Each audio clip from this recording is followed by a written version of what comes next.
not the same. I'm through with playing by the rules of someone else's game. Too late for second guessing, too late to go back to sleep. It's time to trust my instincts, close my eyes and leap. It's time to try defying gravity. I think I'll try defying gravity, and you can't pull me down. Can't I make you understand? You're having delusions of grandeur. I'm through accepting limits, 'cause someone says they're so. Some things I cannot change, but till I try I'll never know. Too long I've been afraid of losing love, I guess I've lost. Well, if that's love, it comes at much too high a cost. I'd sooner fight defying gravity. Kiss me goodbye, I'm defying gravity, and you can't pull me down. Glenda, come with me. Think of what we could do together. Unlimited. Together we're unlimited. Together we'll be the greatest team there's ever been. Glenda, dreams the way we planned them. If we work in tandem, there's no fight we cannot win. Just you and I defying gravity. With you and I defying gravity. They'll never bring us down. Well, are you coming?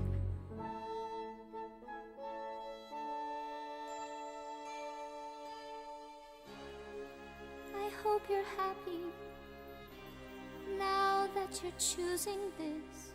You too. I hope it brings you bliss. I really hope you get it and you don't live to regret it.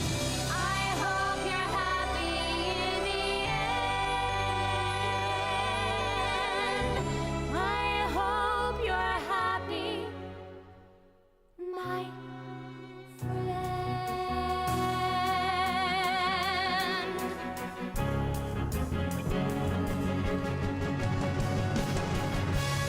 So if you're terrifying me, look to the western sky. As someone told me lately, everyone deserves a chance to fly. And if I'm flying solo, at least I'm flying free. To those who ground me, take a message back from me. Tell them how I am defying gravity. I'm flying high, defying gravity, and soon I'll match them in reach. Down. And nobody in all of us, no wizard that there is or was, is ever gonna bring me down. I hope you're happy.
Good afternoon, everybody.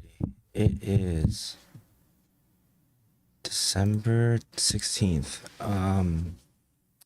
2024, and I believe, if I'm not mistaken, Worlds has just ended. I also want to say that I was gone for this past week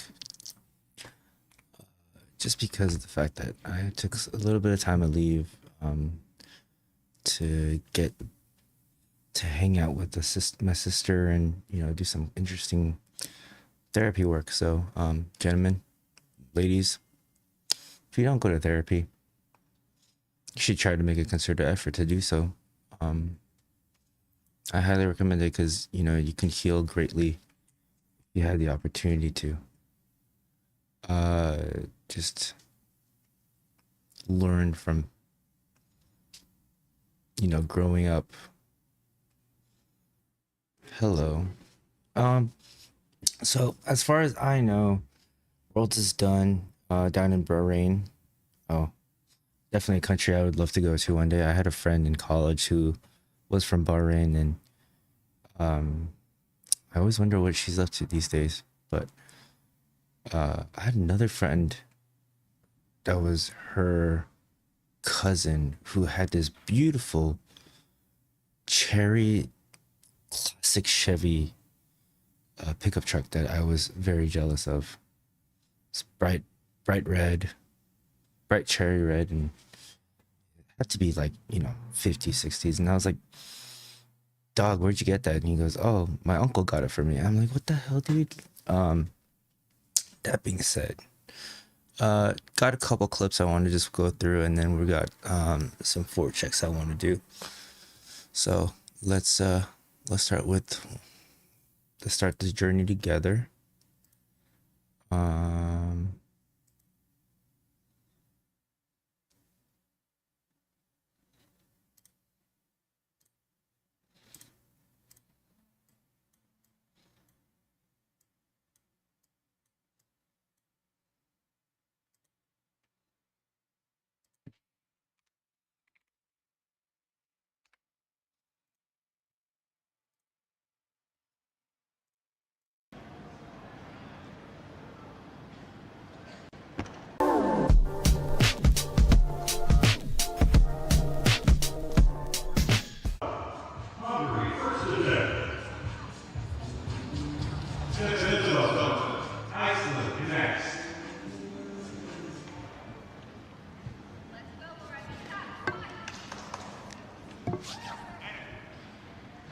As far as I know, Laura is a CrossFitter or former CrossFitter, or could be even current.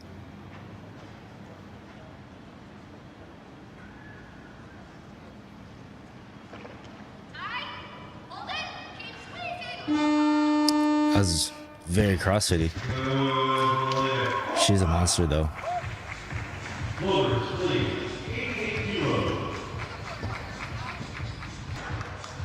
Decent opener for her.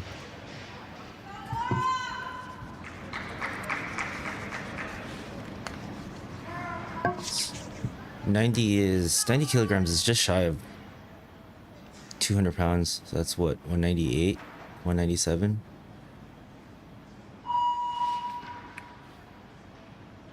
$198.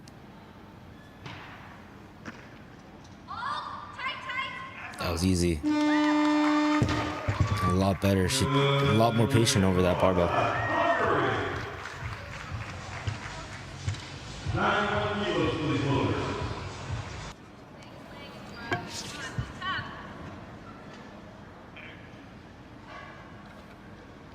Indeed, it was a lot smoother.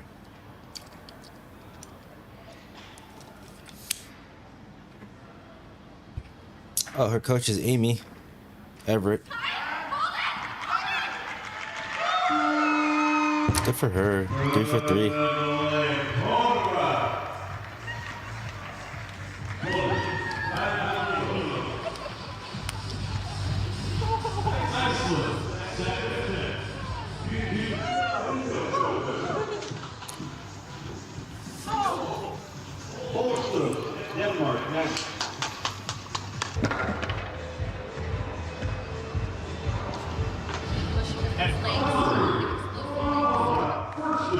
Well, I think she got on.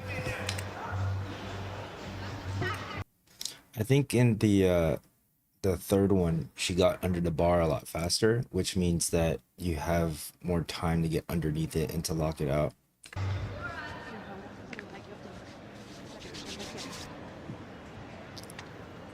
Just having more control isn't necessarily enough. It's a little too vague of a description of what happens.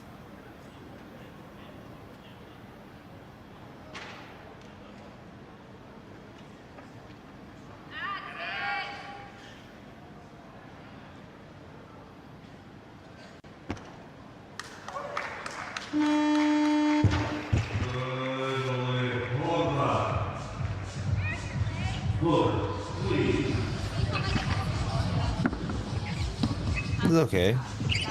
Decent opener, 109.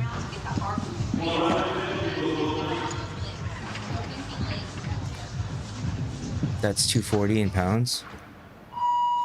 So you got 114, a 5 kilo increase. That's really rare for women. But she's one of the larger weight classes.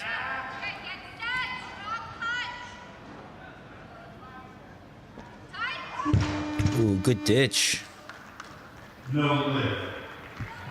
little too arm heavy on that one. Oh, thank you for the follow.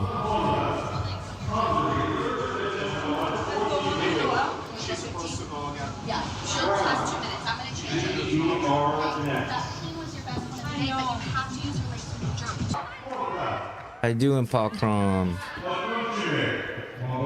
What you up to today?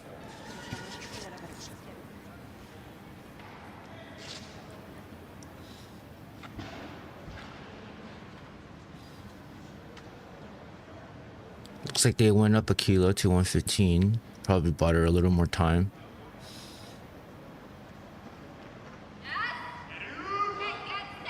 It was slow to get under the bar, but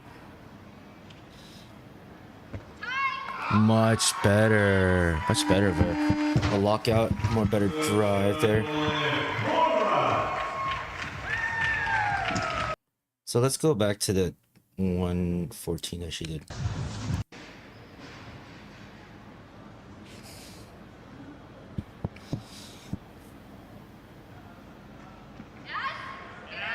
Yeah, she doesn't really pull under.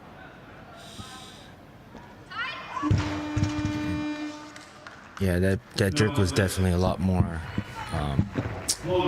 what's the word? Arm heavy versus leg heavy.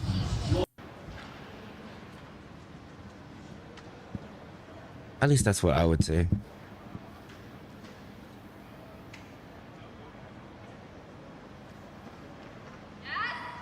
Uh-huh.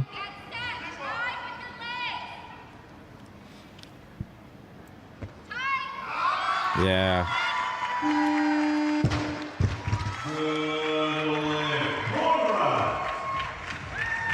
Yeah, crispy. See if we can find some stuff of Laura in CrossFit just for funsies.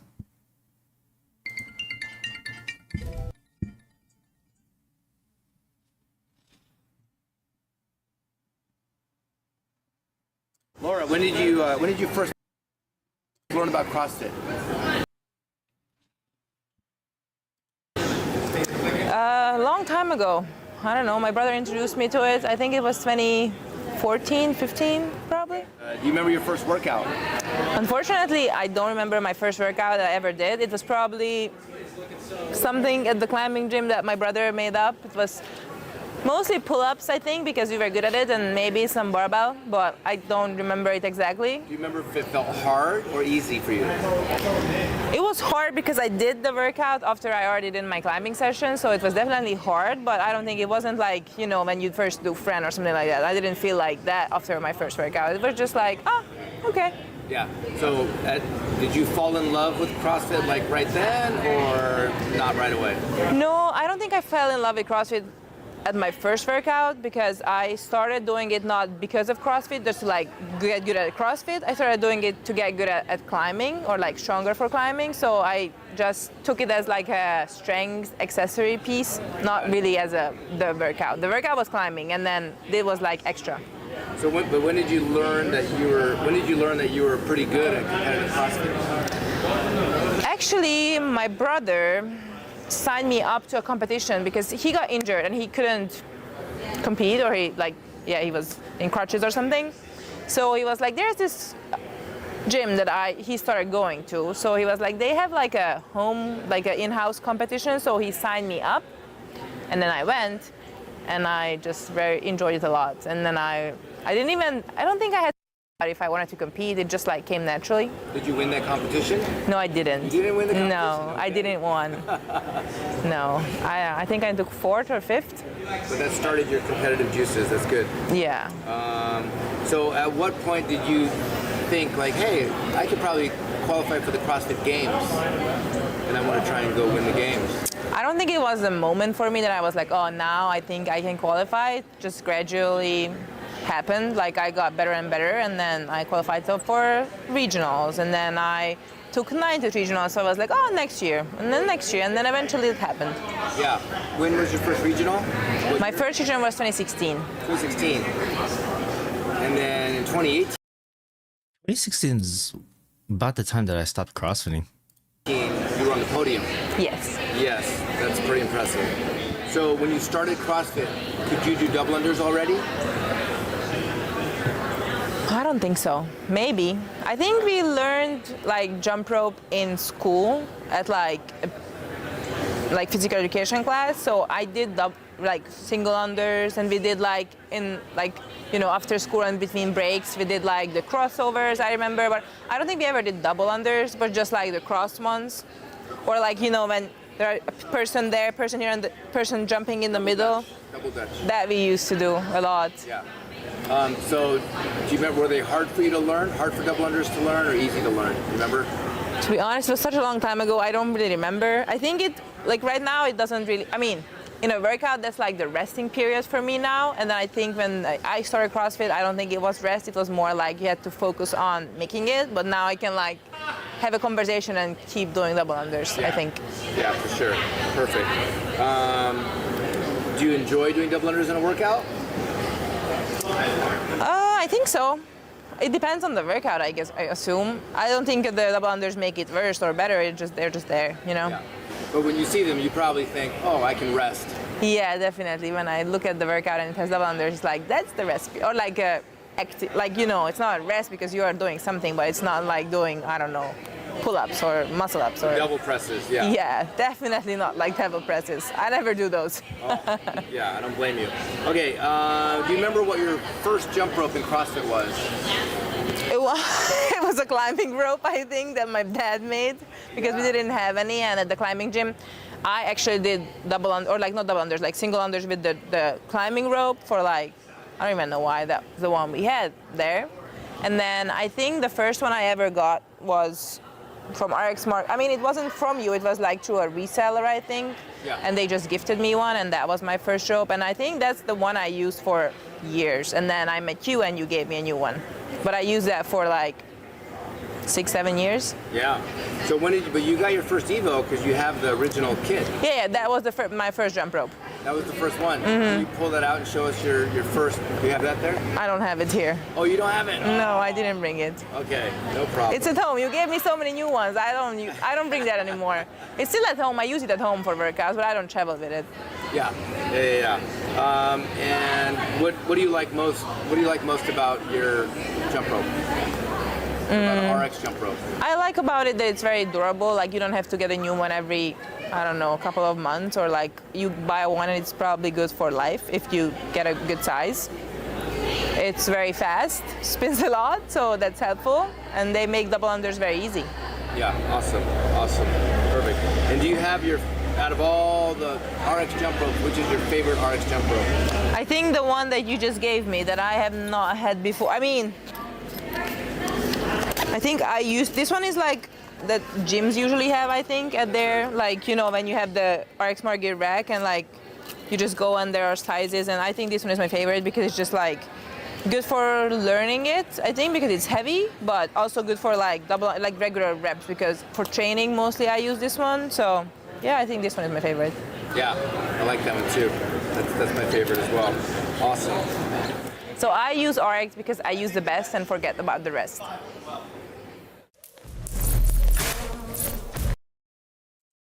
mean, there's a lot of RX, but there's a lot of jump ropes out there, but RX isn't a bad one out of there. Let's see. We watched these videos. Ooh, this is newer.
He doesn't move his feet a whole lot.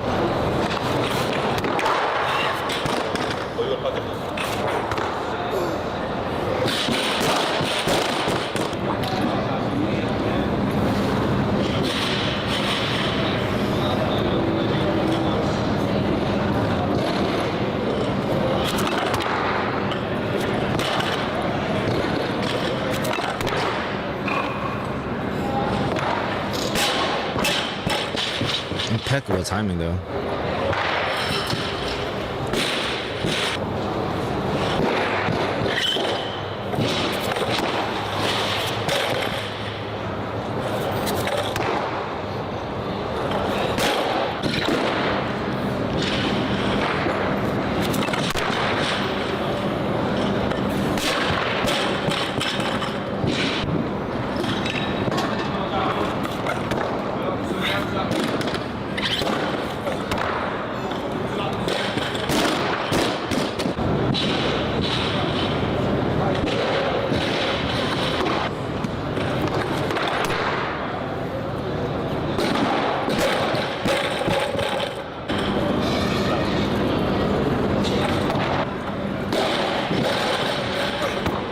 Oh, that looks slow.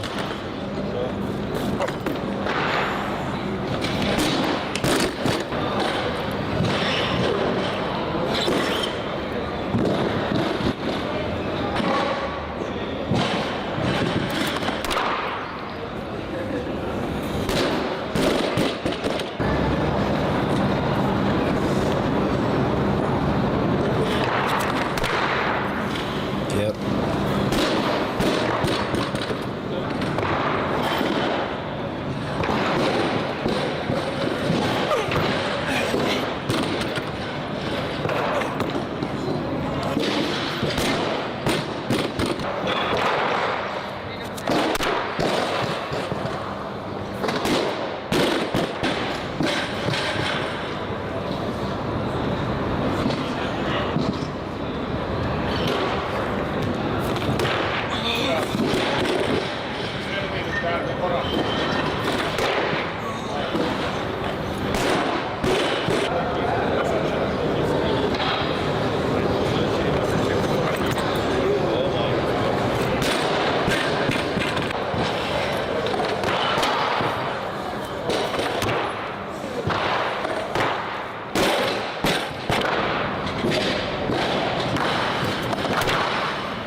that one looks like it flew away a little bit.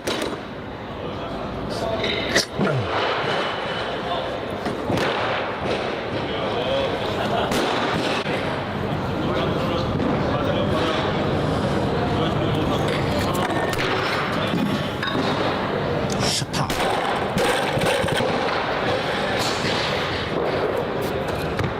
Yep.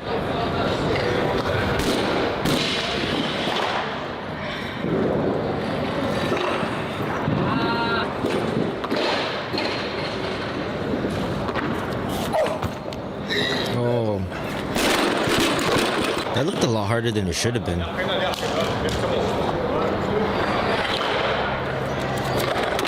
There you go. That's a lot better.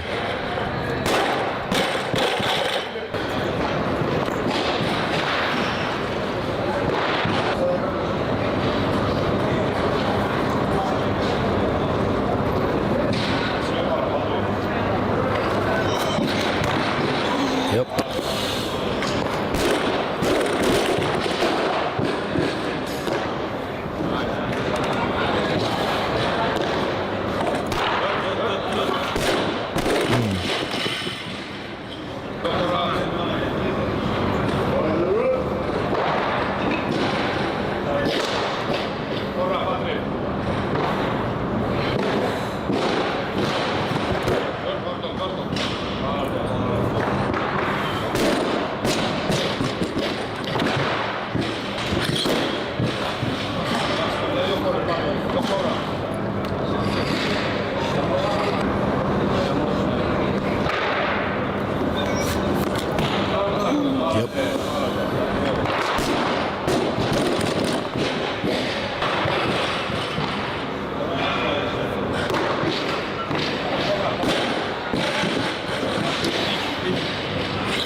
Nice.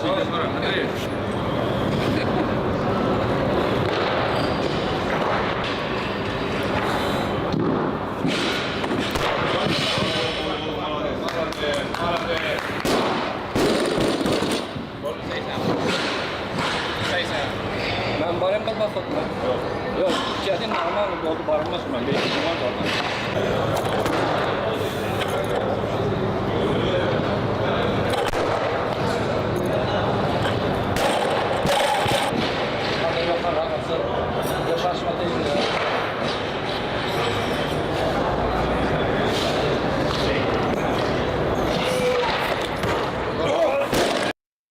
Gotta say one thing real quick is that, like, when it comes to specifically the quality of the weight rooms or the quality of the training halls in both Saudi Arabia and Bahrain have been top tier lately.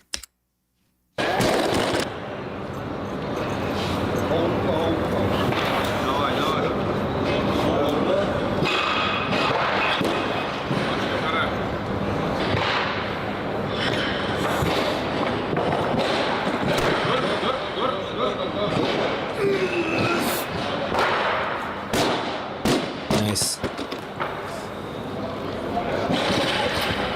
No fucks given.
he scrapes the shit out of his fucking shins. No, it wasn't shins. It was very nice fucking power jerk right there.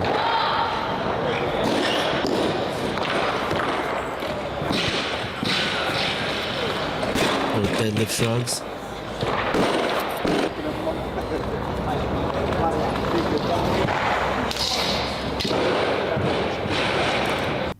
Sometimes it's fun for me to watch this stuff because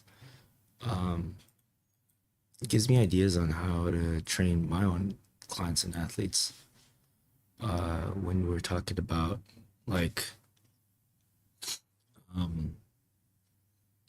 during training for meets and stuff. See if Opti's Gym has posted anything new. How does No, nothing new here. Maybe hook grip.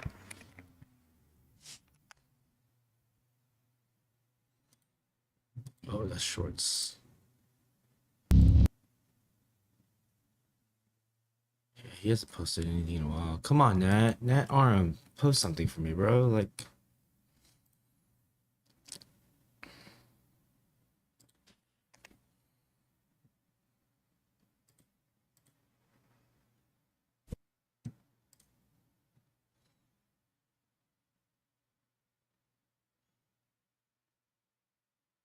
I mean, she is the reigning Olympic champion. Yeah. I mean, anyone who's ever beaten the Chinese and the North Koreans in one session should have a certain amount of confidence about them. Her best snatch is 118 kilos. See what shape she's in today.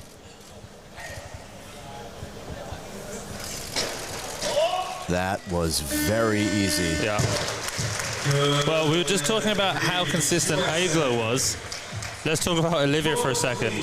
Of her last, she's competed 5 times. In her last 5 competitions, she's yet to miss a snatch. That's incredible. Yeah. Wow. So that's 6. She's on 16 in a row now. 16 made competition snatches. Just so consistent. That is impressive. And that's great because I had this one lifter, youth lifter, and one of the biggest, I don't know how to say this, one of the biggest advices, I should say, from a fellow coach, seasoned coach, shout out to Bobby Circus. I asked him, like, what's the best way to develop the confidence for a youth lifter? And obviously Olivia is not a youth lifter anymore, at least, but the conversation was always about, okay, well, like, what do I do to make sure that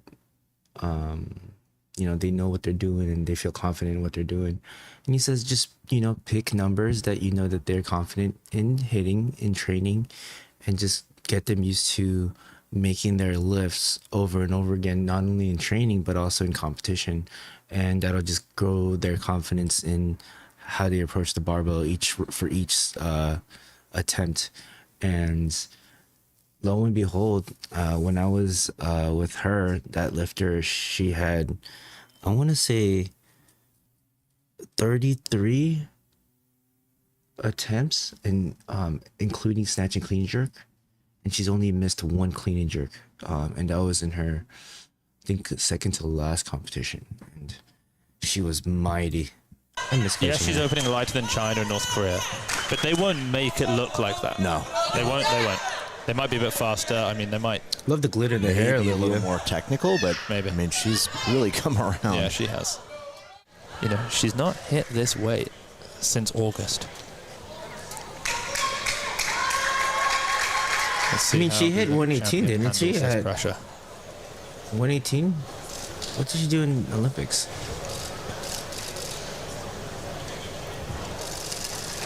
Right off the hips. It is absolutely effortless.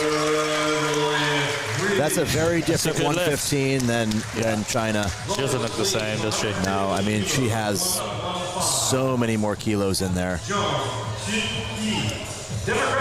I mean, Here she hit 17. Going to... I don't know. Part of me wants to see her go for 119. I'd love to see 120, but I think we all would.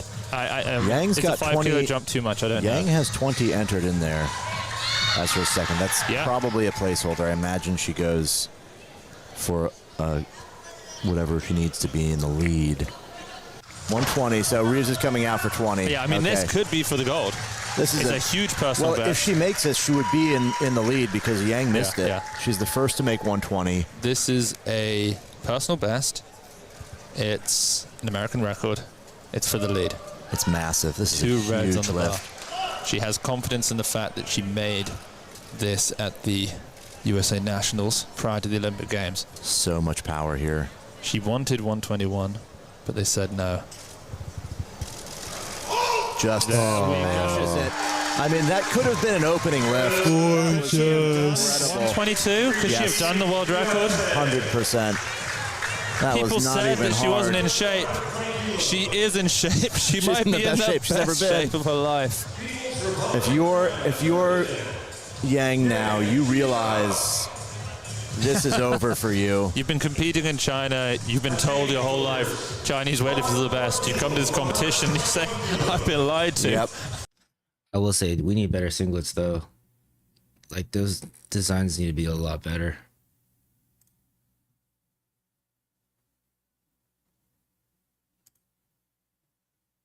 Hello and welcome. Let's do one for Maddie. And then we'll move on to some form checks.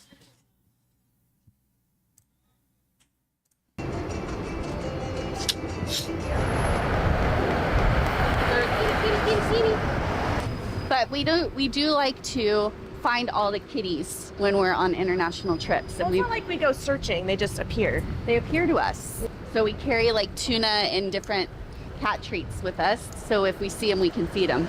We will do the same for dogs too. I think like the last time we brought a bunch of dog treats, but they don't have a lot of stray dogs here, thankfully.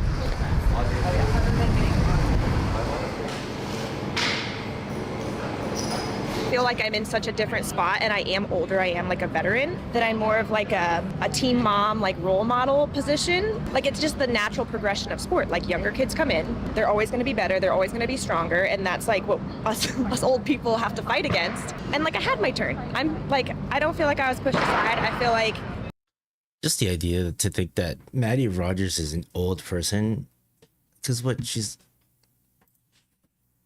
is Martha?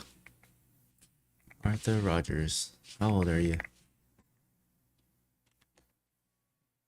1985, so she's 29. Oh. the newer kids coming up are better By no means is that old. and stronger than I ever was at that age, and anyone in that era. So I feel like it's well deserving, and it's like I want to be more of a, I guess, a role model to them as opposed to fighting for like spotlights or this or that. Like I want to be the like senior lifter that's an example. I wanna be the very best that no one ever was. And like nice and kind that I didn't have, because I felt like I was just like forging my own little path, and everybody was so like claws out, and that's not going to help the sport. That's not going to give us more Olivias or more of the name a child. It's very true, because when she was younger, she was thrust into the spotlight in a way that was almost unfair to her, because of the fact that she was that girl. She was the it girl for a hot second. That's here. I'm very happy in this, like, this feels very like. And now we understand what media trading is, but there was no way that she would have been able to handle that. Freeing and comforting to be in the like older kind of role model position.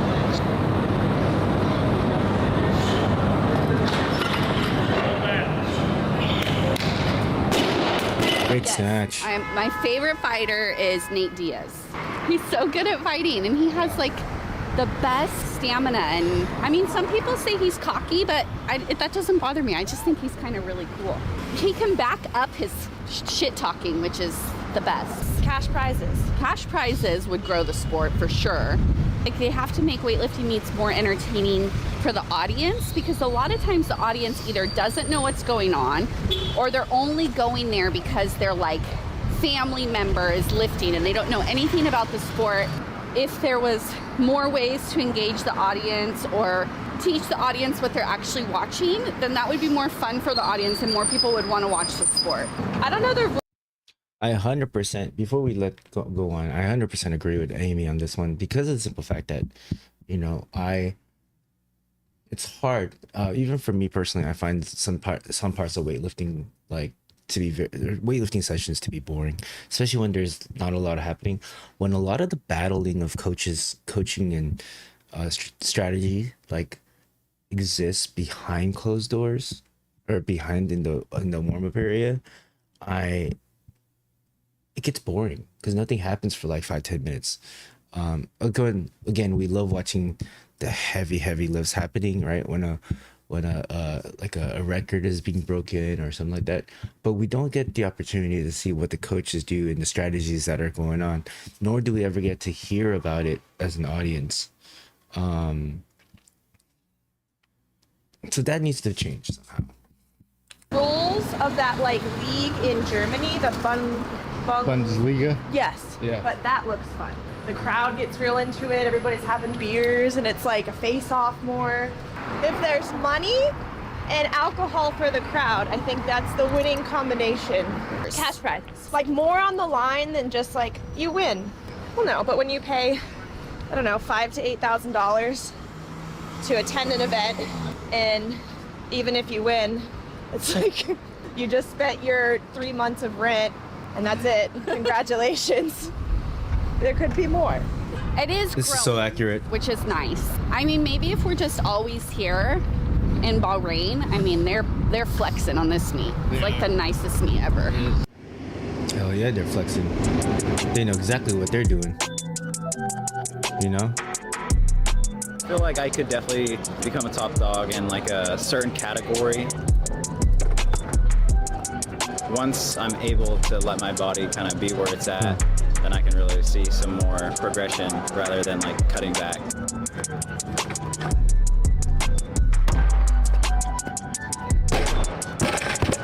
I want to put up a good number, have a good day, and obviously try to hit a certain total for the new United States stipend level. So that's my main goal here, and then whatever happens after that, it's just for the show.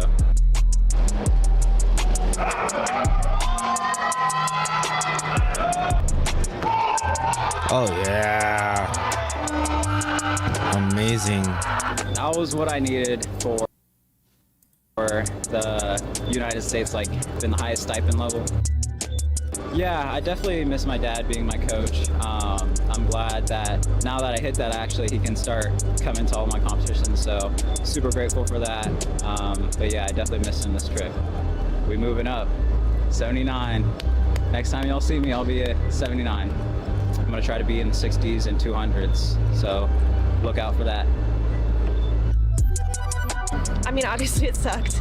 There's no two ways about that. But I mean, it took probably a good few months. I did not want to watch the Olympics at all because I knew it would hurt. But I think once I started on a path of like, this is what's wrong, this is what I need to do, and started seeing like some relief in my symptoms, I got a little bit more, not optimistic yet. That took a good few months, but I was able to deal with it better. I really think I haven't like seen my full potential yet, as like cheesy as that is. Like I was just kind of hitting my stride right before I got injured, which was like around last World's time. I was snatching like 15, doing 45, and they were like not that hard. So I want to give it a fair shot when I'm healthy and I'm not like fighting against my own body the whole time. There you go. That's the mindset, I want to really enjoy every event that I get to go to. In the last, I mean, my entire career, it's always been, okay, 2016 Olympics, okay, 2020 Olympics. And it's like every single event, that's the sole goal. So I could increase my total, PR, win, American record. But if it wasn't enough to like move me up that ranking, I was upset about it. I don't want my twilight years of my career to be spent upset with every single performance, because it's never going to be enough. So if I end up there, like, cool, but I'm not banking on anything. I just want to do my best.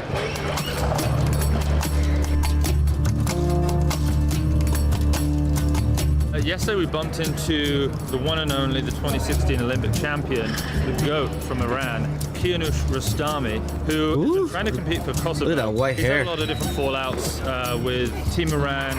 I mean, as you guys know, he's had a lot of different interesting things over the last few years, like, you know, getting up on platforms and yelling and posting on social media, calling out Iran, like at large.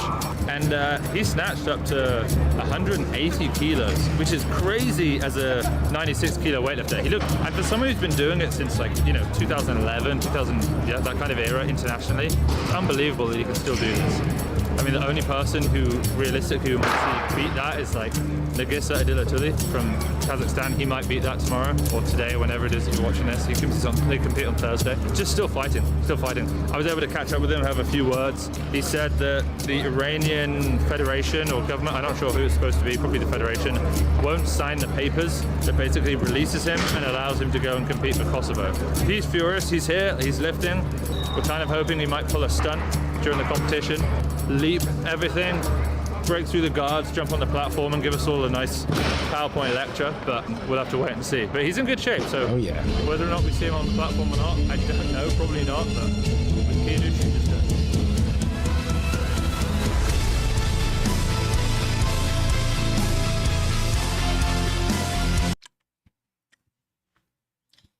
All right, Blair, where are you sending me? That's for Blair.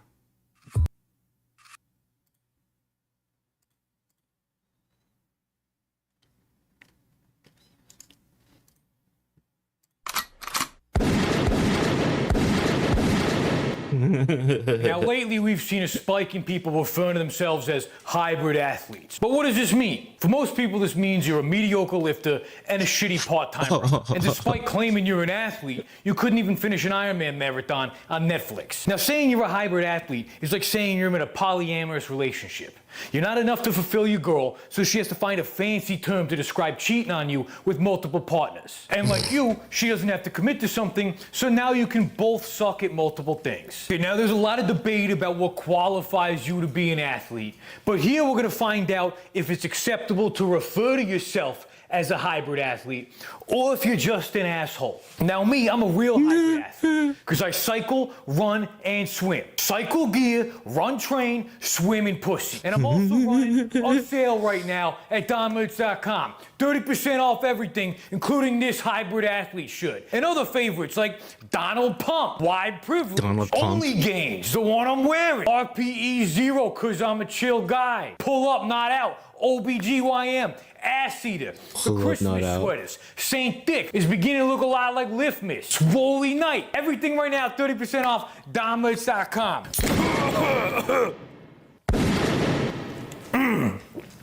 Oh, sorry, let's get into it. Oh, yeah, so are you a hybrid athlete? Oh, excuse me, my throat's super dry. Yeah, so...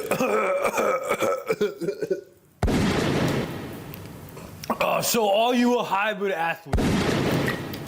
Thought that was milk. Energy milk. What is energy milk? Just regular milk. Thought that was titty milk. I don't think they can titty milk, man. Oh, no, I can my own. So are you a hybrid athlete? Do you lift? Please refer to Bro Science number 38 to answer this question. Do you even lift? No, you do not lift. Oh my God, look how young he looks there. You are an asshole. Or no, you do not lift, but you go to the gym and weight train. What are you training for? To get jacked. So you're building muscle to build more muscle. So basically you're training to get better at training. This is like someone asking if you're a virgin and you say, no, I beat off all the time. It's like only going to the batting cages and saying you're a baseball player. You're not an athlete if all you do is practice. You know what you are? I'm gonna give you a guess. Oh, what do you think it is? Oh, you're an asshole. So you're just doing the practice, you don't even play the game. Moving back here, what are you training for? A sport. Okay, it's a good start. Do you compete? No. Then you're not an athlete. You're just a guy who takes pickup basketball too seriously. And don't even get me started on flag football. Look, you're not an athlete if you defeat your opponent by tearing off his little panties. Jesus. Athletes play against other athletes, not substitute teachers with gout. Fuck you, Ron. You only won because your team was stacked. I had the fucking dyslexic fat kid, and I didn't think dyslexia mattered in fucking sports. Apparently it does. My team sucked dick. Jesus. Championship means nothing, Ron. Fuck you. I hope your dog gets cataracts. Glad your wife left you, dude. Oh my I God. hope she comes back to leave you again. If you were real Why is it so like accurate, but so specific at the same time? It's crazy. athlete, you'd be competing for real, not for your dad's love. You would have it. If you're good at sports, you'd be a real athlete, you'd be playing real sports, and your dad would fucking love you, okay? You wouldn't be asking, am I an athlete? No, you're not an athlete. Guess what? You're an asshole. You don't have a dad that loves you. Hey, back over here. Do you compete? Yes. Do you wear a Speedo when you compete, but you're nowhere near water? Yes. You're not an athlete, you're an unpaid male stripper. Said it once, I'll say it again. Bodybuilding is not a sport, because it's not a game. It's life. Just because you have to work hard to do it doesn't mean you're an athlete. If that were true, that means I could pick up an all-star team at Home Depot for $30 a day. Make for like a pretty good movie, actually. Like Mexican hockey on thin ice. We're running from ice to running on ice. The inspiring story of Juan Gretzky. But unfortunately, it's not true. But what is true is that you are an asshole. Do you wear a Speedo when you compete, but you're not near water? Okay, yes, you're an asshole. Okay, do you wear a Speedo when you compete, but you're nowhere near water? No. Okay. Is it a real sport? No. Okay, how did you even get this far? Like, how did you make it here, dude? You're a fucking asshole. How did you even get here? Is it a real sport? Yes. Is it running? God, I need to... Yes. Okay, running is not a sport. It's part of a sport. Running is the basic foundation of nearly every sport. Kids run. People who are late to the bus run. How are you going to do 50% of a sport and claim you're 200% of an athlete? Unless you're claiming that hybrid athlete means you're half an athlete and 100% an asshole. Now you're like, oh, what about Olympic sprinters? Is that not a sport? You're not an Olympic sprinter, dude. You're a lonely fucking guy who joined a run club so you can chase after women who are literally running from you. You're not an athlete, okay? Running, not a sport. You, not an athlete. But you are, in fact, an asshole. Is it running? No. Is it cycling? Yes. You gotta be fucking kidding me. Now you're just sitting down. Okay, Rosa Parks. I would say give it a rest, but you already are. Look, I'm just gonna save some time here. New rule. If you're sitting down, it's not a sport. This includes cycling, kayaking, rafting, rowing, esports, NASCAR. It's not a sport, you're an Uber. You're not even good at it, dude. You just drive one way and people watch you to crash. Not a sport. All of these, not sports. You're literally benched. Not a sport. You're an asshole. Is it cycling? No. It's a sport people actually care about. Okay? Do you get paid? No. Now, in my opinion, which is the only correct opinion, and therefore fact, you can be an athletic person, but the only way to refer to yourself as an athlete and not sound like an asshole is if you do it professionally, which means you get paid to do it. Notice, even if you do a real sport in school, you're called a college athlete or a high school athlete. There's a disclaimer in front of it. Because if you tell people, I'm an athlete, they assume it's your job, which means you get paid to do it. And if you don't, you're just an athletic person. Or in this case, an asshole. Do you get paid? Yes. Okay. Do you do another one?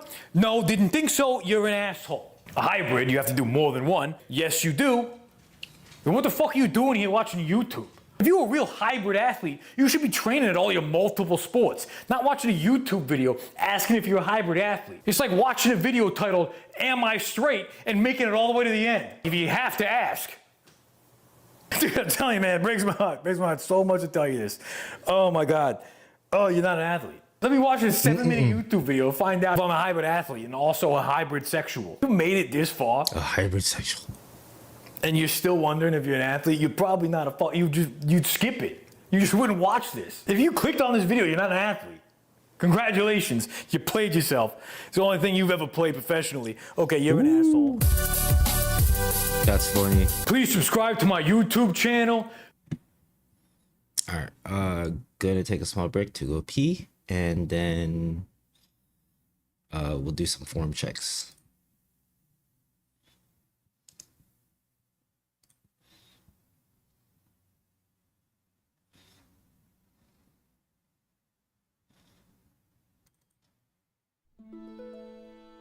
I'm limited. Just look at me. I'm limited. And just look at you. You can do all I couldn't do. Linda.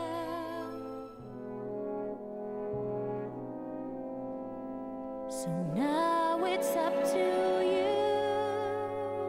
For both of us. Now it's up to you.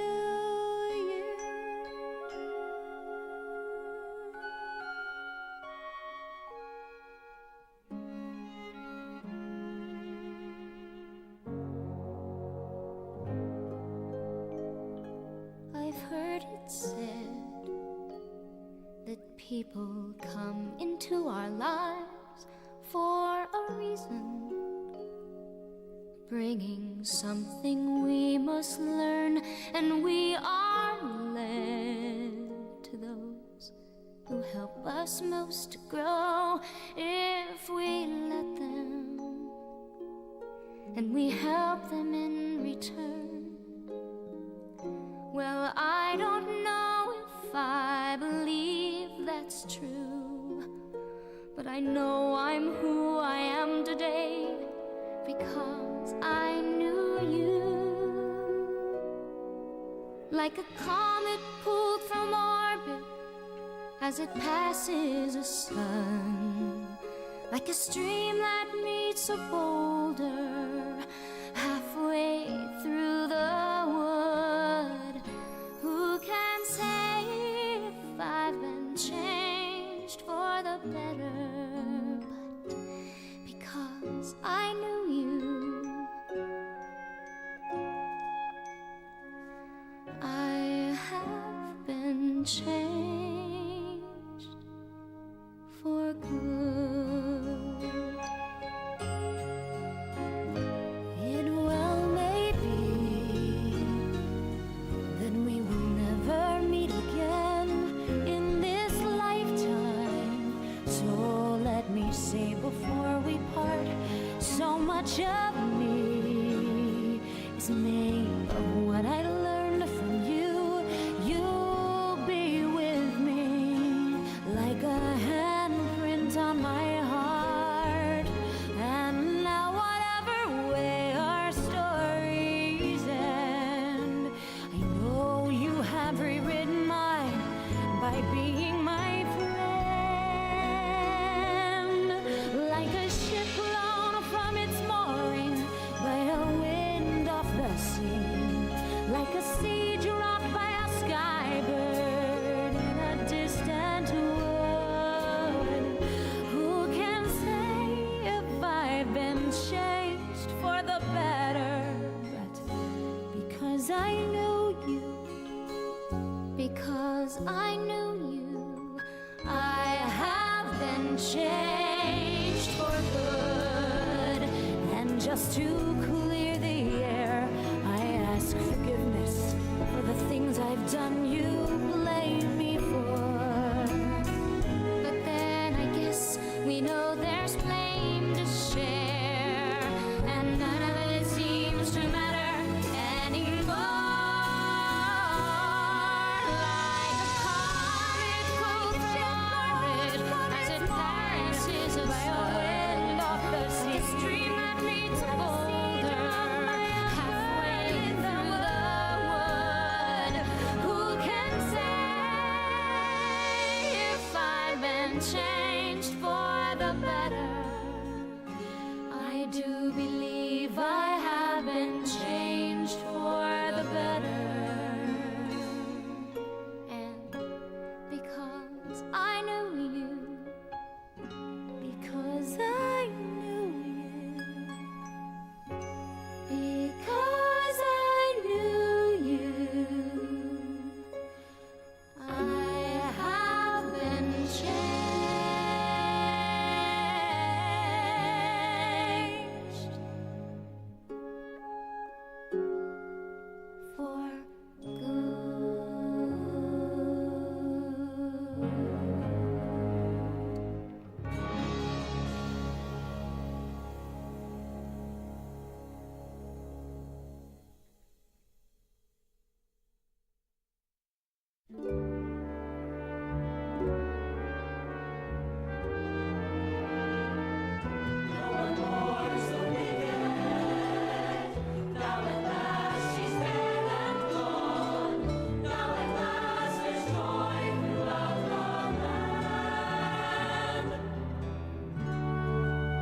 changed for the better, but because I knew you, no one mourns the wicked.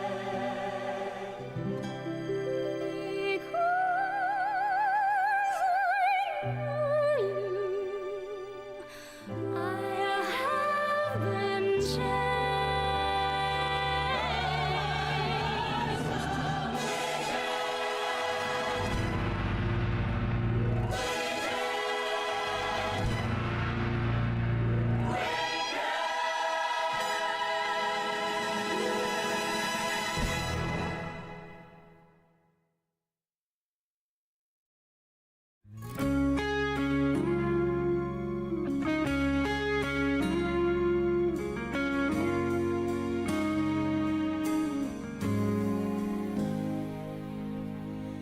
I've heard it said that people come into our lives for a reason, bringing something we must learn, and we are led to those who help us most to grow.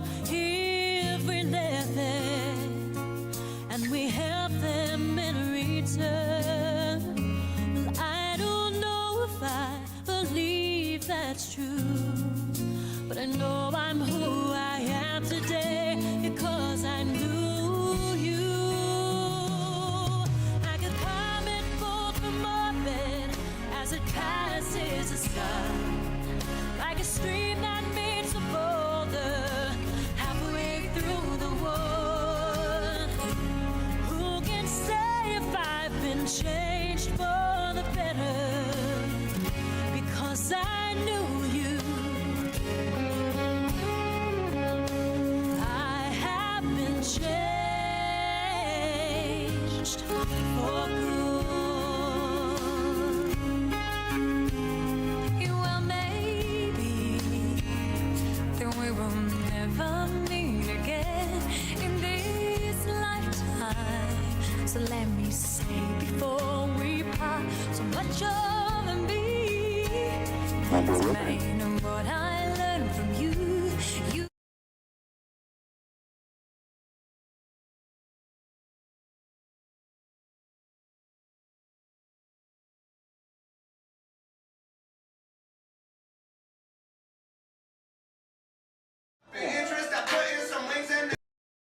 There's like also a point like maybe either during or after Dark Knight where he's just like kind of like you kind of feel like he was just kind of phoning it in. You didn't like Dunkirk? That's okay.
Something wrong.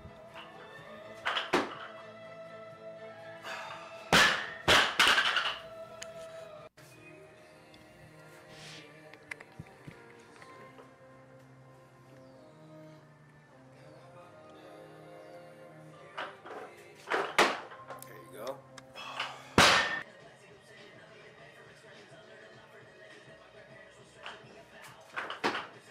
Oh, not bad.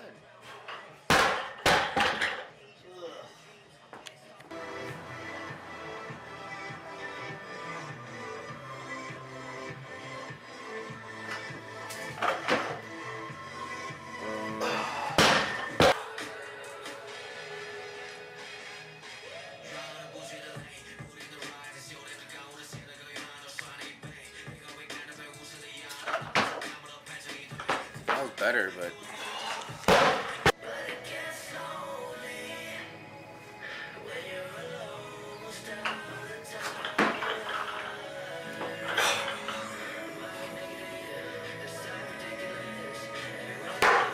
there you go.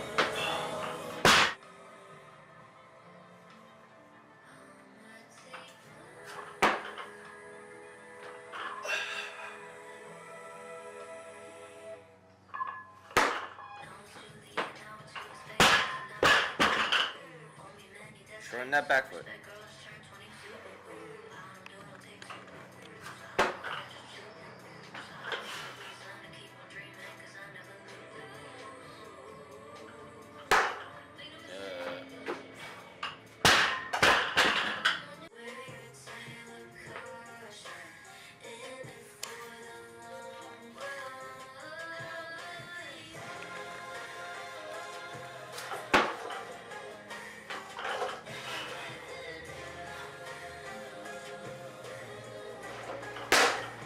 A little better.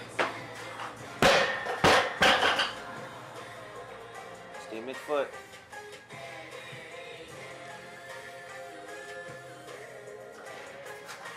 Yep.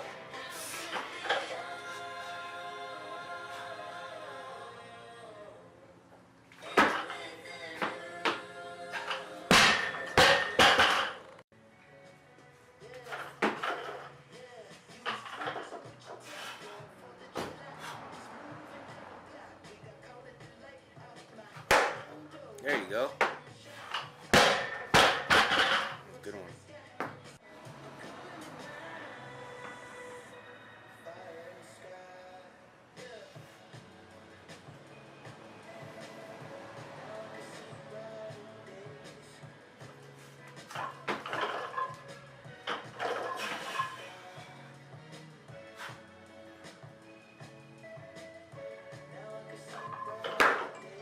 Good.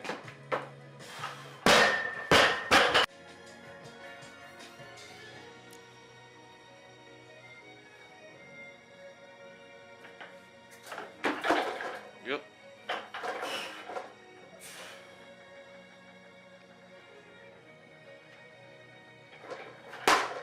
Good.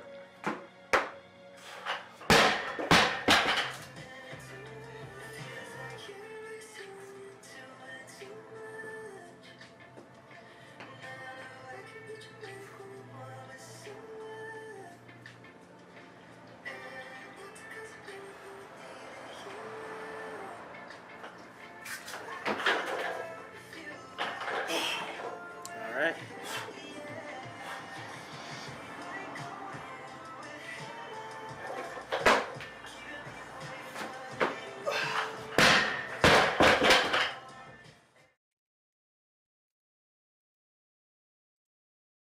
Can I just get a venti cup filled with espresso, please? I don't know how many shots, but just fill it. Oh, Trent. You always have to roast me.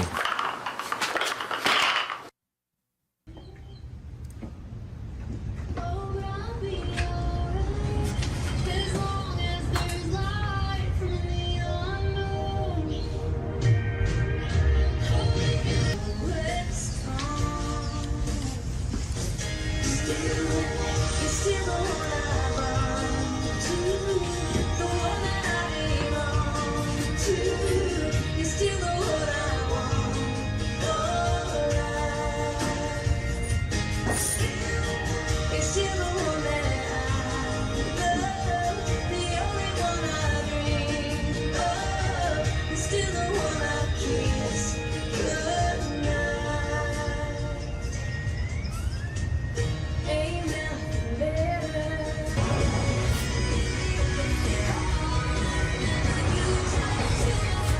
It's in the middle of the night.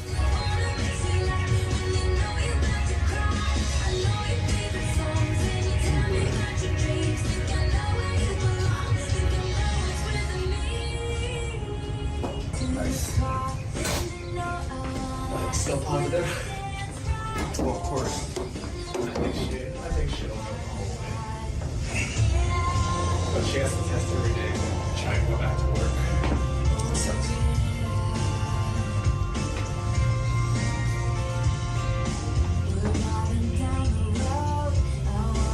Alexi, Matzi. Come to ring. My big brother.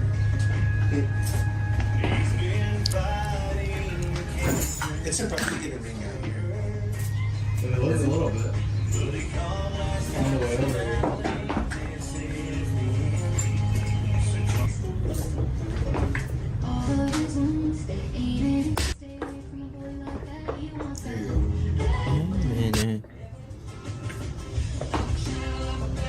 Nice.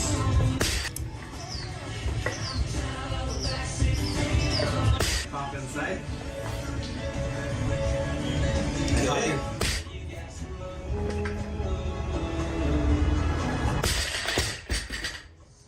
Could have been better, but.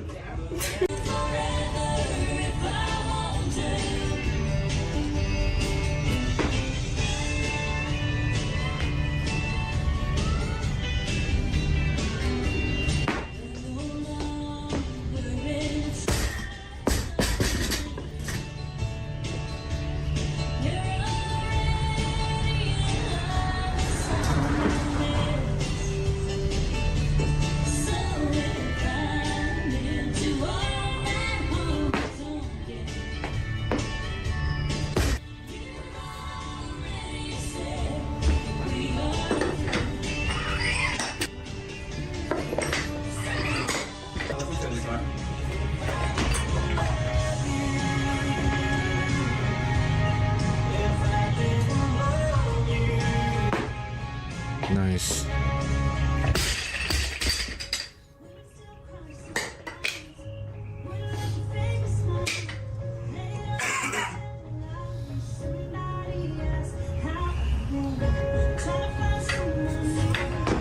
Yeah.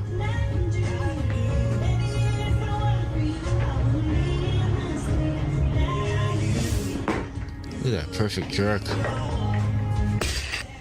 Really harps on the disciplinary aspect. Discipline, organization, and listening. For the Brazilians, fucking go. Maybe that's what it is.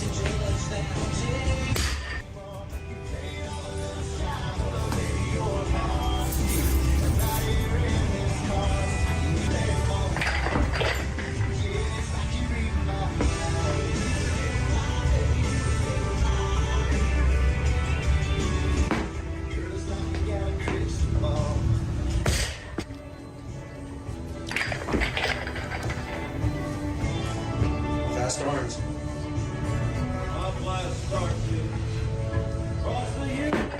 There you go. Beautiful.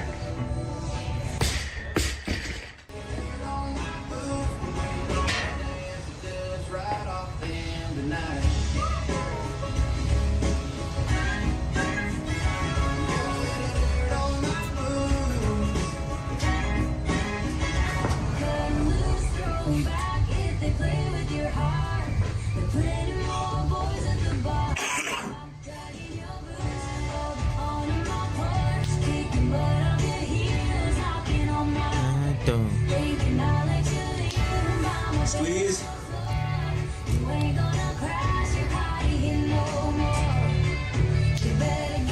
Oof. There you go.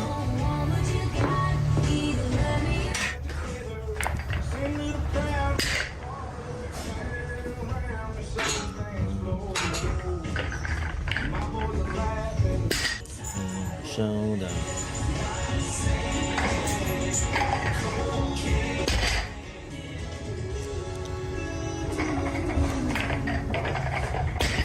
I'm moving to town. That's gone. He's in Texas. Okay, where's my W40? He goes, Oh.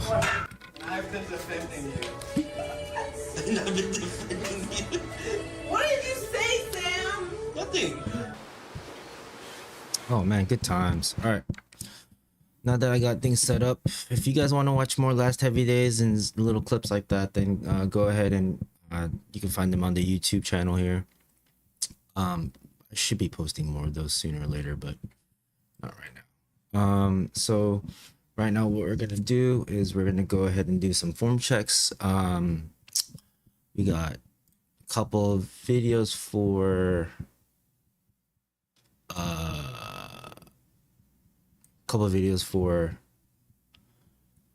Jason, and then I got Trent as well. So we got a lot to do in terms of form checks. I'll walk around. I got a lot of videos to do, and I'm gonna walk with y'all through it, the whole situation, or through the whole process of how we get through them all. What happened here? Uh-oh.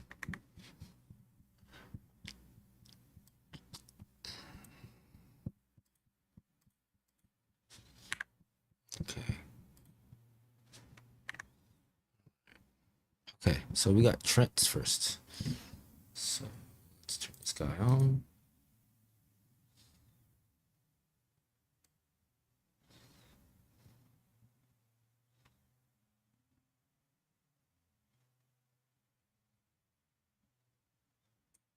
All right. Cool.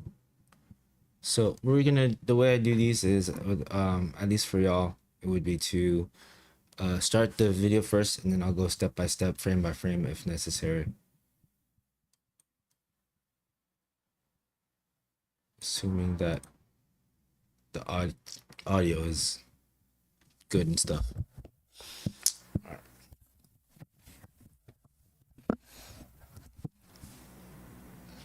All right. Excuse my voice because of, right now I'm getting over a cold right now. So we're going to start right now with, let's see, what was he doing? So this is some block stretches.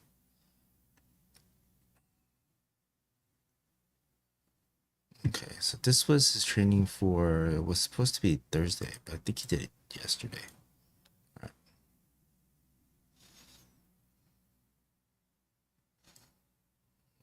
Sorry about that. All right, let's try it again. Oh, little toesy there. That's rep number 1.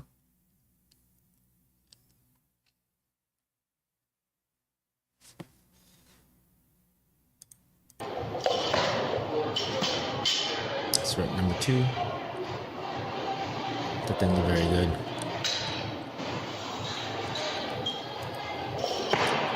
That one looked great. All right, so why do we do snatches off the blocks? Multiple different reasons. Why are we doing it for Jason? The main reason for me, and my opinion, is that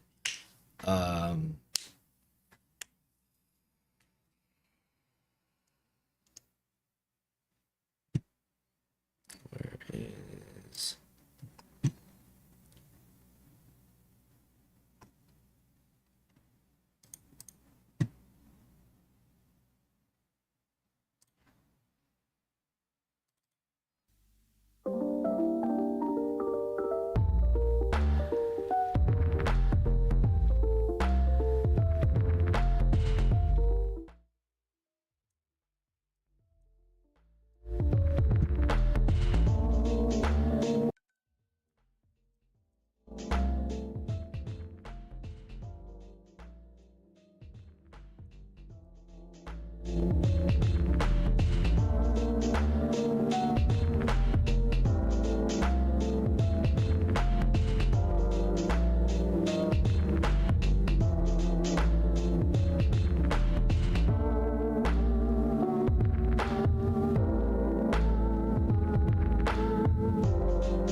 Ooh, what is happening here?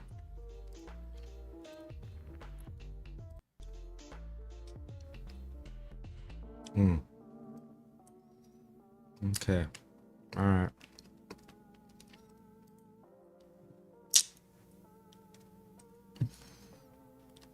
All right. Let's try that one more time.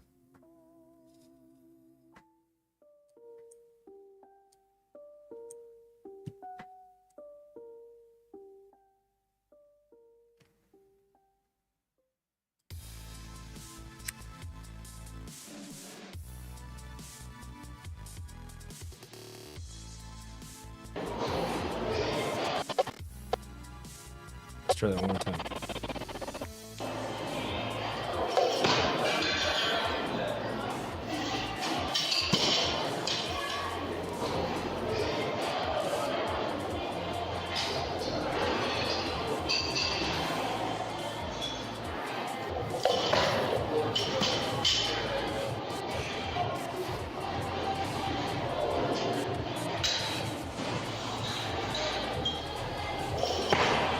Nice. That one was really good.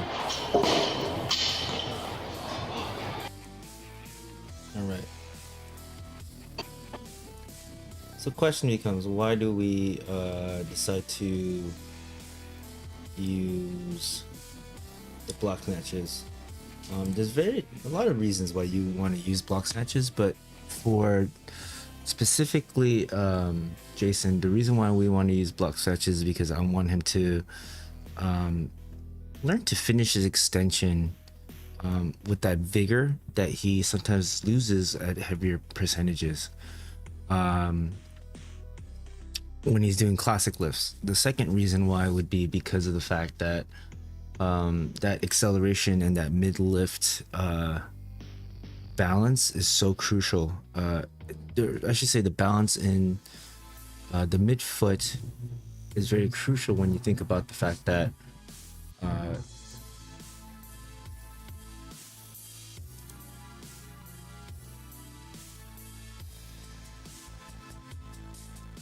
see, I might do this real quick.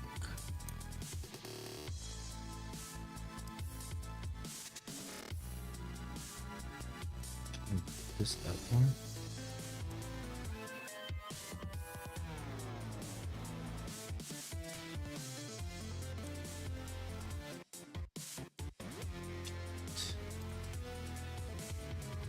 It's a shame.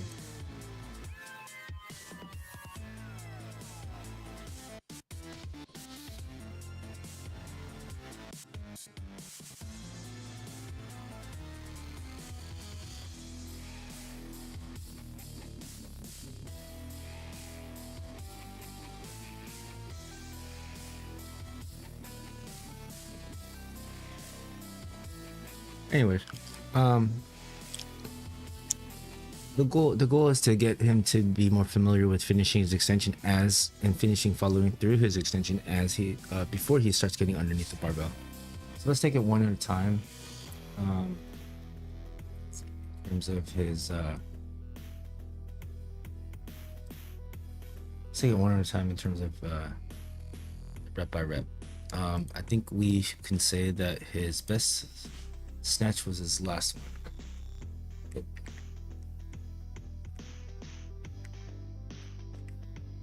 So frame by frame. Great position off the block. Getting the hips through. Finishing that extension nice and tall.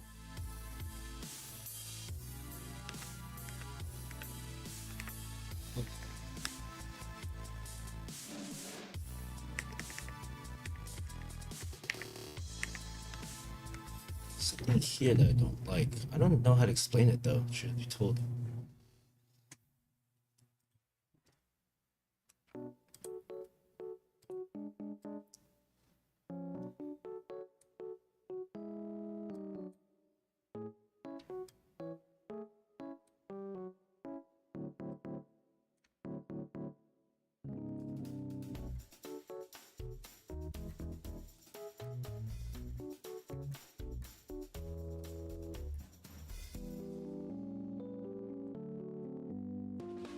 I don't know how to explain it. There's something about it I don't like.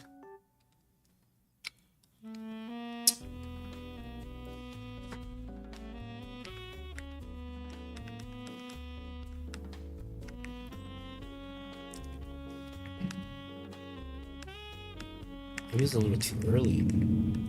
Can't tell. Not enough shrug, maybe? Just get good extension.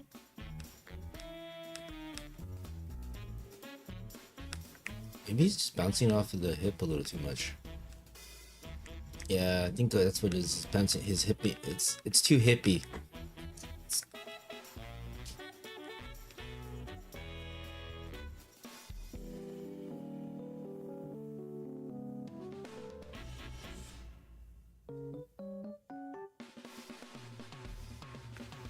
This one wasn't as good, and you can already tell that the bar is drifting away. His lats aren't locked in on this one right here. And as the bar gets into his hip, that bar is gonna bounce the fuck away. It's a lot closer, but you can tell he just didn't have right. The first motion that he has is, look at the distance between, you can see the distance right here between his barbell and his thigh. There's too much of a gap there. You can even see the light of from the overhead lights casting a shadow between his thigh and his bar. Ideally, that's not what we want. We want that bar to be a lot closer. Great positioning, great extension. I think he could have got a little more hips through, but I don't know. It's okay, but again, I think that it's just a little too far away from him. So Jason, lats tighter and a little more patience with that bar coming into your hip before you get your hips through. Third one, the crispiest one that he's got here. What does it look like? Let's see.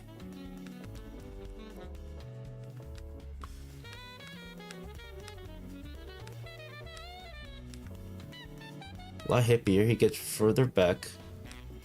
Bar is a lot closer though, you can already tell. Bar is a lot closer. Yeah. There you go. You can't even see right here, you can barely even see the shadow be casted by the bar and the gap between the bar and his hips. So I think he just gets just enough extension. Just pull himself right underneath. Alright, decent one. I like that one. Alright, let's turn the audio back on.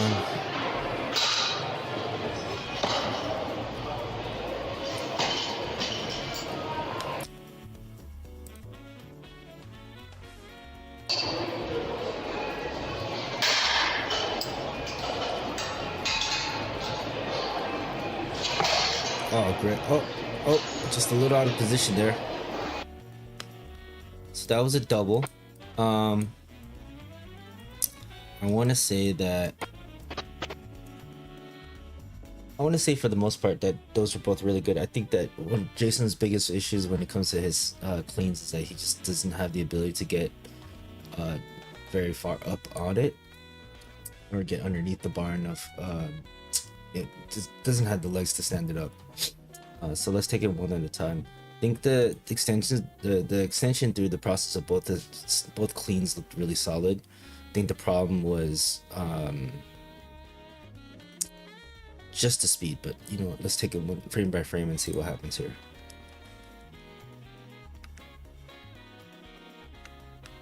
So great positioning off the block. Notice how notice how the bar moves at the same time as the shoulders. Oh, beautiful. Gets the decent extension. Nice follow through.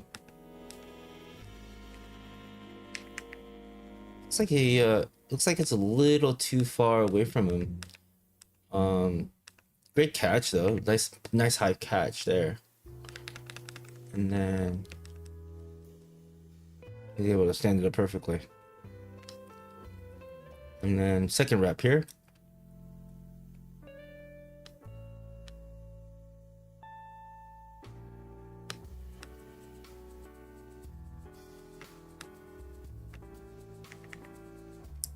this one, you can see that even though the bar moves along with him, he's already shifting his balance back, right? So that extension ends up getting forward, and then even though he catches nice and high, it's just a little forward and pulls him forward a little bit in terms of balance. And he's got that nice back strength to just keep him up. But see, now his hips, now his balance is shifted forward in the catch. Bars even in front of his ankles, you can see it here, right? And then he's got to fight for that position. So how could he have done that? How could he have done better?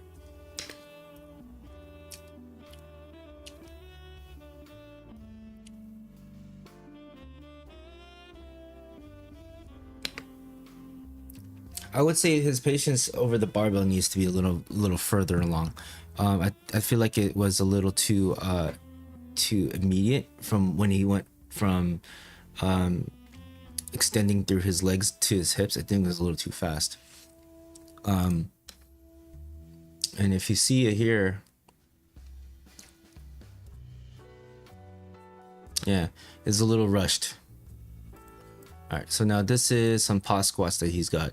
And we've been doing a lot of pause squats for Jason just because of the fact that I feel like it helps with him with his extension, and it really works to not extension, sorry, it just to get him stronger. One of the things that I think that Jason struggles with is just gaining leg strength. I don't know what it is, but it could be just genetics at this point. I think I talked about it in a different video earlier, but I would definitely say that, or in a different stream earlier, but I would definitely say that in this particular scenario, I think that to develop his bottom position, we've been really using the pause squats to develop that explosive capacity. Right out of the hole.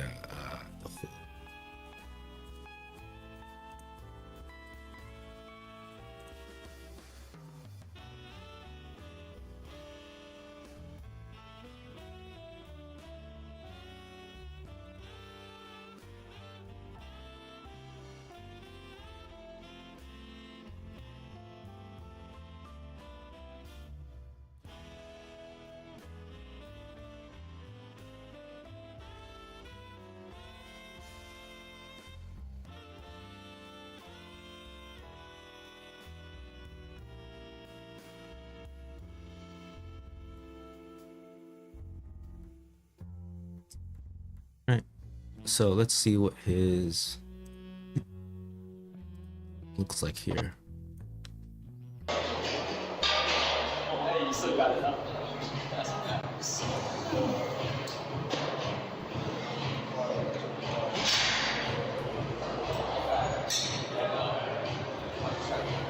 That's See, yeah, just lacking just a hair. Let's watch that over again. Just lacking that bottom position. I think his feet being wider would be a little helpful.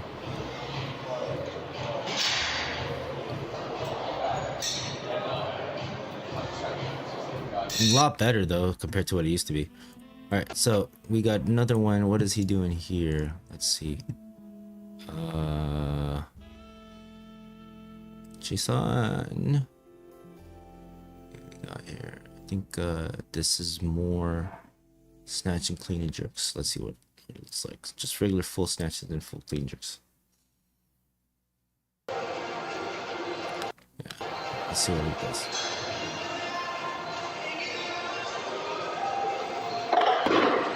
Nice little 80 kilos there. Oh, what is this? Let's see.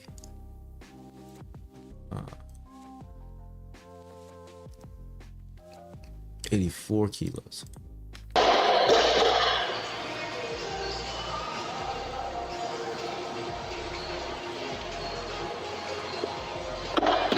Very nice.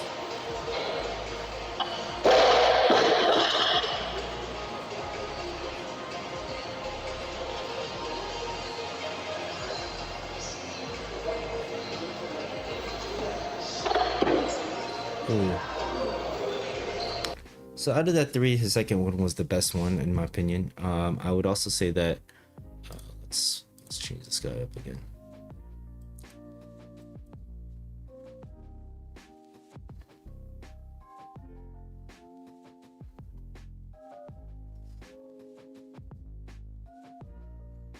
All right. I would say that his let's do that again. His second one was definitely his best one. Third one kind of swung out from him. First one wasn't bad, but it was just a little kind of like mediocre per se. So let's take it frame by frame. Again, I think last time I was mentioning about how he doesn't sometimes get his knees out of the way enough. So let's see if that could be the reason why, or the fact that he's always starting with that his barbell being in front of his shoulders. But he self-corrects by the time he gets to the knees. It's a little further back than I would want. But still a decent great extension. A little further back. I think they bounced him off his hips a little too much. You know, but it's the thing is that because he's such a well-tuned athlete in terms of how he stays connected with the barbell, when the bar shifts back like that, he's able to control that. So balance is a little out there, but it's fine. Okay, so that's his first lift.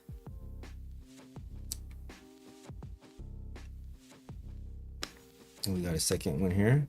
A lot better, right?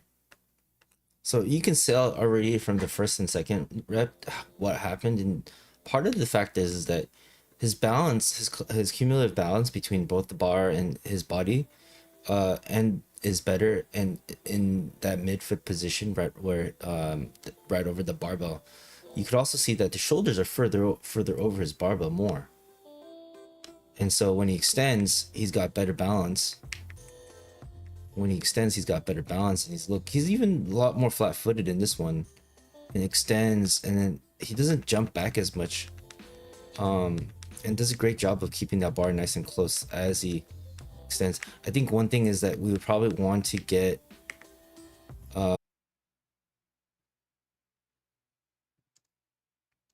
gonna have to say there's a part 1 and part 2 now.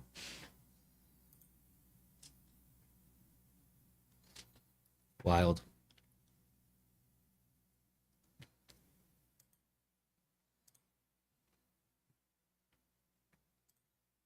All right.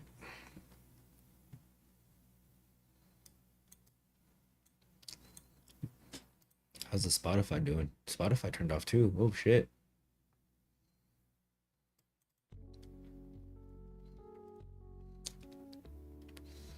Okay. Be back in business.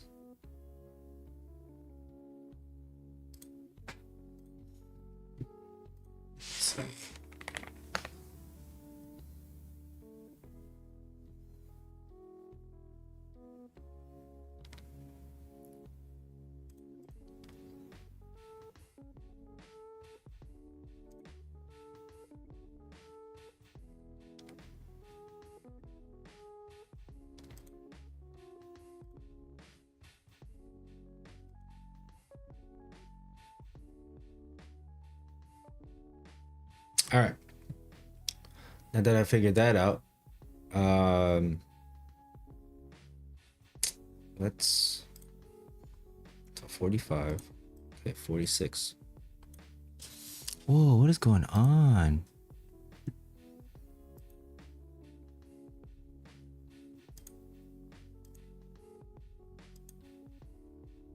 That's weird.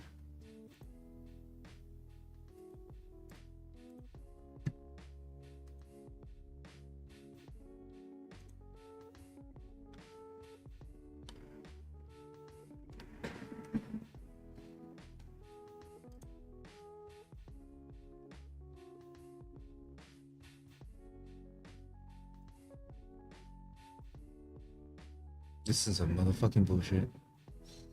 I didn't even ask for this.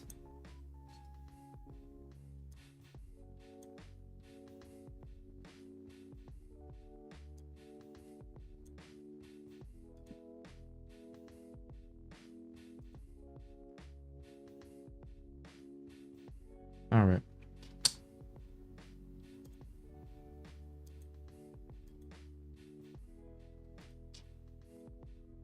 Okay. All right. So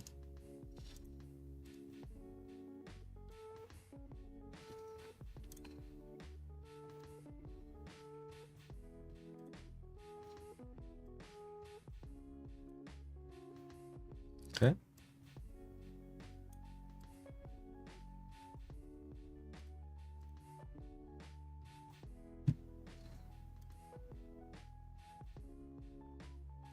Oh, I know what I'm doing wrong. Okay. Okay. Yeah, I'm realizing what I'm doing wrong. And I am accidentally minimizing it. So let's go here this way. All right.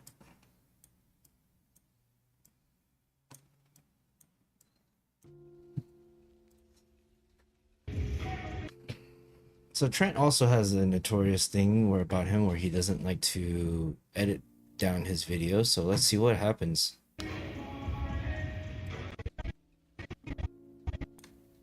So Trent right now, he's coming back from an injury-ish. In a way that I can't explain to anybody for what reason why. What I can say is that, yeah, so I don't know what the fuck is going on with his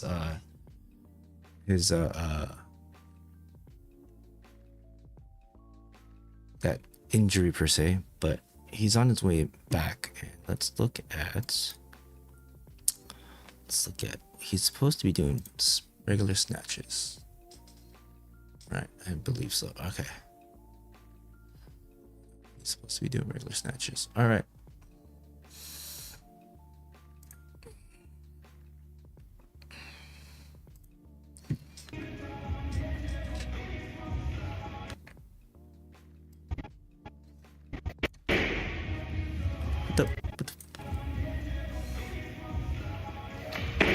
Oh yeah.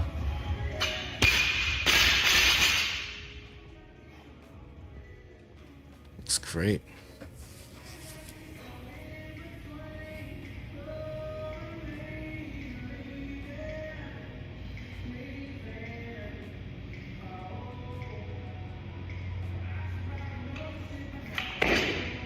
Oh, that one's a little back.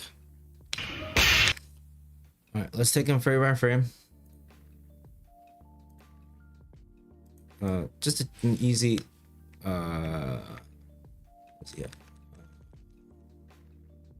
He's just doing a simple. What's the word?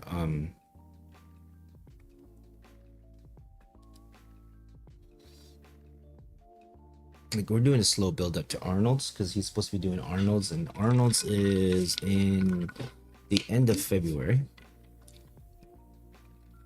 So, this will be his first competition in, oh god, maybe a handful of years. So, great positioning off the floor.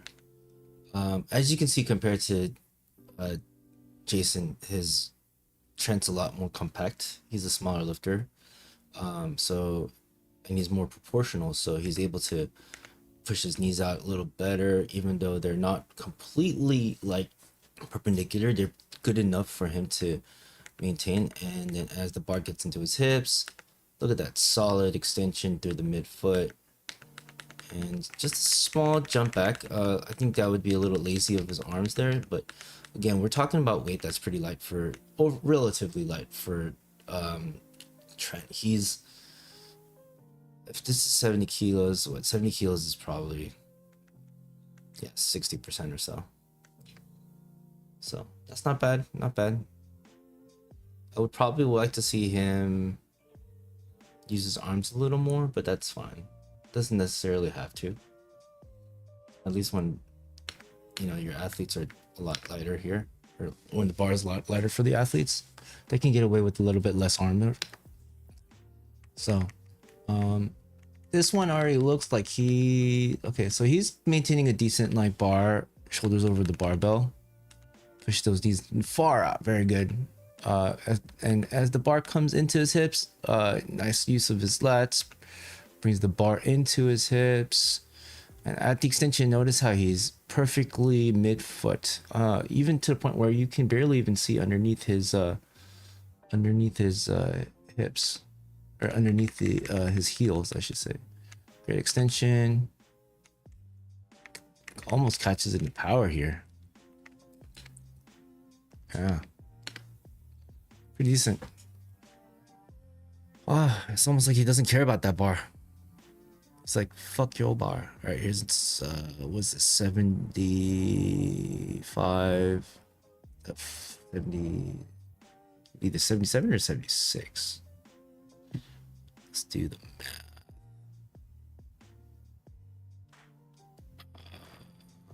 I think I have to look through here. Oh, wrong place. When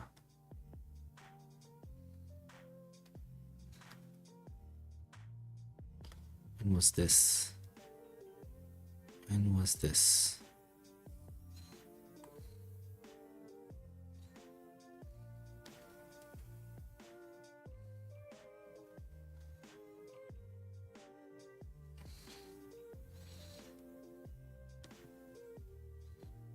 Okay, so if we look at programming, Trent's programming. Looks like. Excuse me. All right.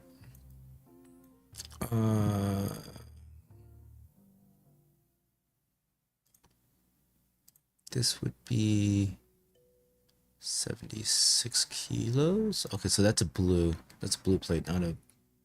Okay. Oops. Gotta turn the audio back on.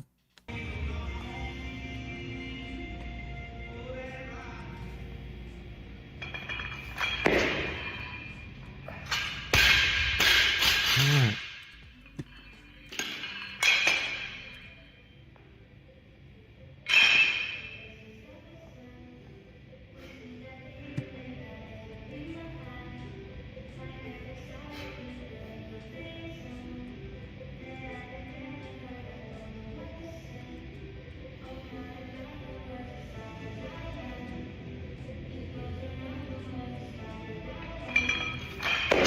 Oh, see, this is the one thing I don't like about Trent sometimes is that he doesn't push through his quads enough. See the beginning there, you know, hips will come up just a hair first. Yep, right there. I don't know why he's not able to find that tension, but it's pretty good. I'm not gonna complain about that one.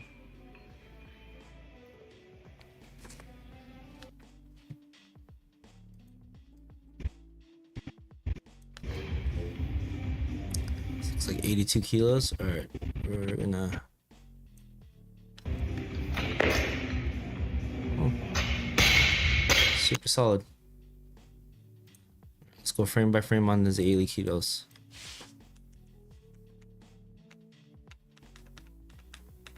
Great position, mid-foot. Does his hips come up first? No, they do not. Not as bad as the other one. His 76. So this is 6 kilos up and it's a lot better. So as he extends, nice tall extension. Right there. Get a nice pull. Bar is a little far from him. More than I would think, I'd hope. But pretty decent. Alright. Now we got some clean and jerks.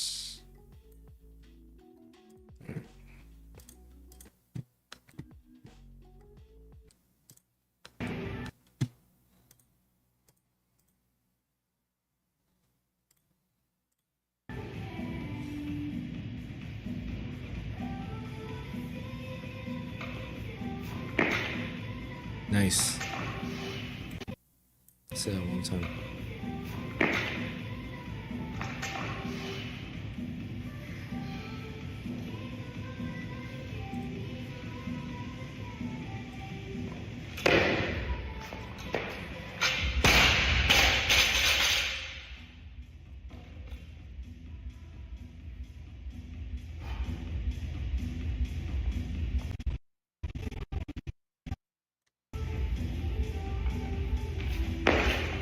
Okay.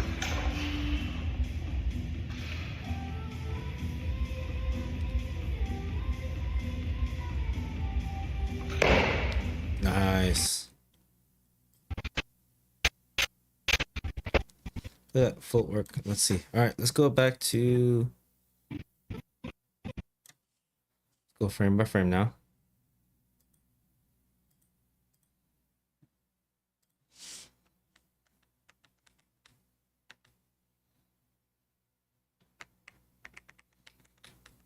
Good positioning at right there. Shoulders are nice over the barbell. Contact is upper thigh, very nice. Extension is very vertical. Bar is nice and close to his chest. Meets it up high like a power clean. Look at that. Meets it pretty high up there. Right? Say it there. Comes down with it. There you go. Let's look at that jerk now.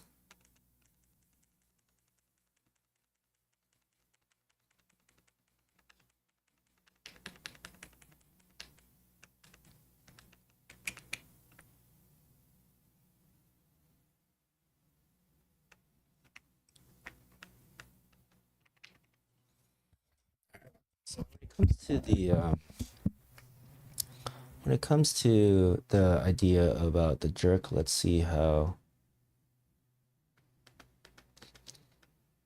good distance, knees nice and out, up, straight up and down, very vertical.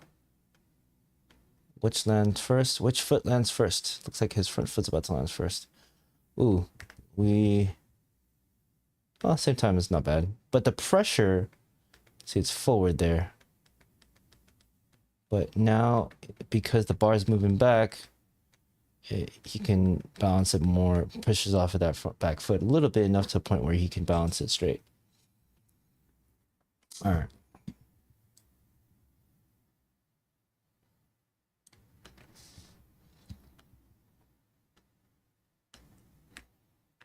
So right off the floor, leg is nice and out.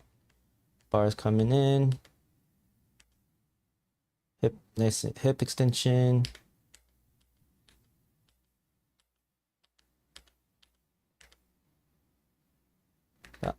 Jump back a little bit. He did jump back a little bit. So that means that because he jumped back a little bit, he needs to get his shoulders, probably keep his shoulders over the bar more even as he extends. Nice pull. Really decent pull. I mean, it's a little chicken wing, but it's okay. We'll live. Catches it nice and high.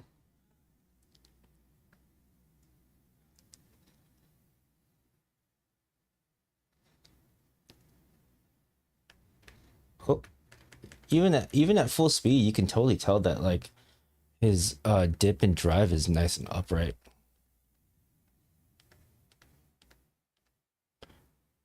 Front foot landed first on that one. Come on, Trent. I know you're better than that. Again, because the bar is light for him, he can get away with it. 90 kilos. This is a man who can clean jerk over 140. All right, another clean and jerk here.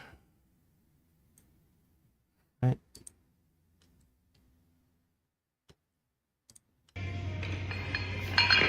Ooh, hips came up early.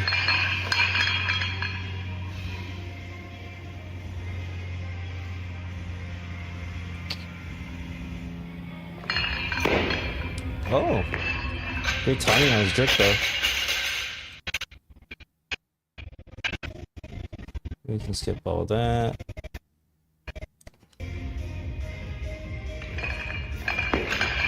Nice. Good jump back. Not too terrible.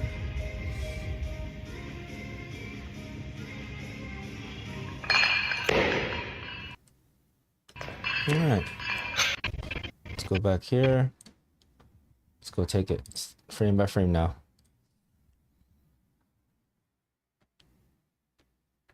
Good positioning.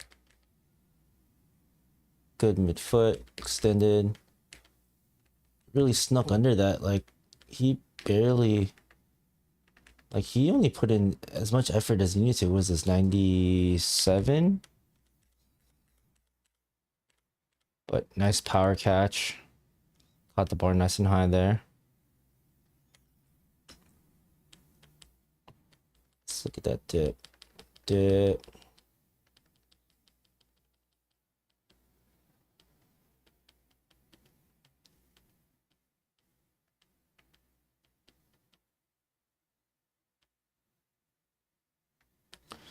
Damn, dude, how long are you gonna take to fucking dip, dog? What the fuck? Alright. Dip. Perfect. Upright. Knees nice and out. Bounce back. Finish that extension. Nice use of the arms. Coming in. Ooh, again, I think his front foot lands first. We're gonna have to fucking we drill the fuck out of that, Trent. What the fuck, dude? Oh well. What are you gonna do? Can't win it all.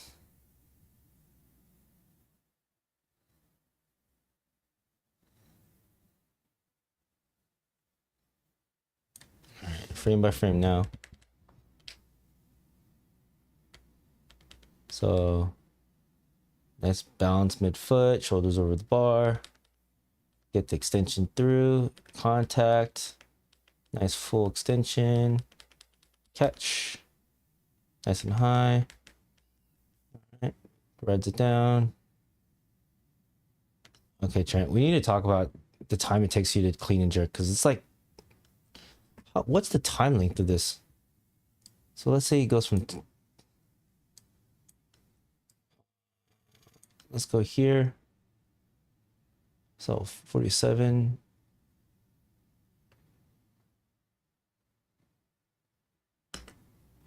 That's a full 7 seconds.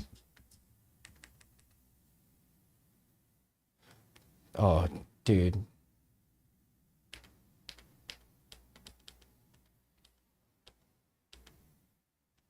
Good upright position. Okay, see, you see how he picks up his feet? The reason why we don't like weightlifting coaches, we don't like our athletes lifting on rubber, like in this CrossFit gym, it's because you can't slide your feet. So what did they do? Athletes, they tend to, what's the word? Oh, they overcompensate by doing an extension, like, or doing picking their feet up, like, instead of sliding their feet out. So one thing I would say is that if you're learning how to weightlift, learn how to weightlift using using the ability to slide your feet.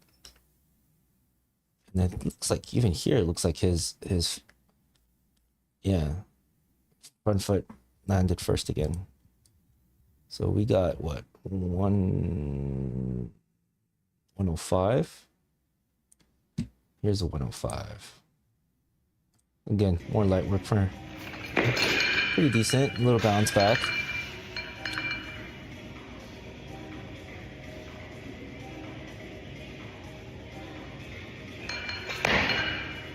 Although, it's, you know, it still looks pretty decent. Just shrugs it off nicely. Alright, let's go here. Oh. Let's go frame by frame. This one's actually pretty decent, I would have to say. Shoulders are over, balances midfoot. Okay, not too bad. Extension. Contact is nice and high. Gets a nice shrug. Nice pull.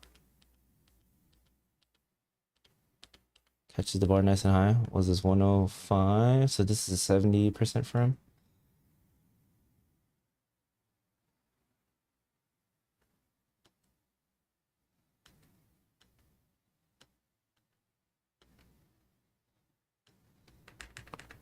Let's see, dip. It looks pretty good here. Front foot lands first.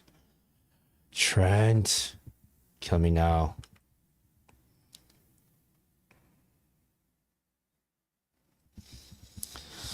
Adios míos, way. Okay.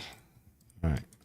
This looks like some squats he's gonna do. All right, let's look at it. So 120, 30 kilos, 130.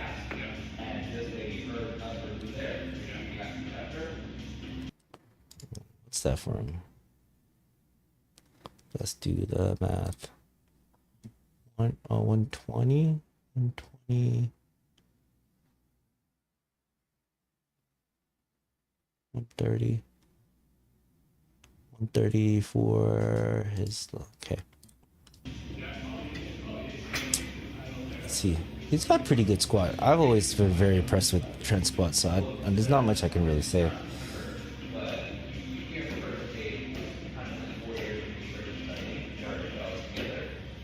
Yeah. Super light, 65%. Good depth. It's a little forward on that one. Alright, that's pretty good.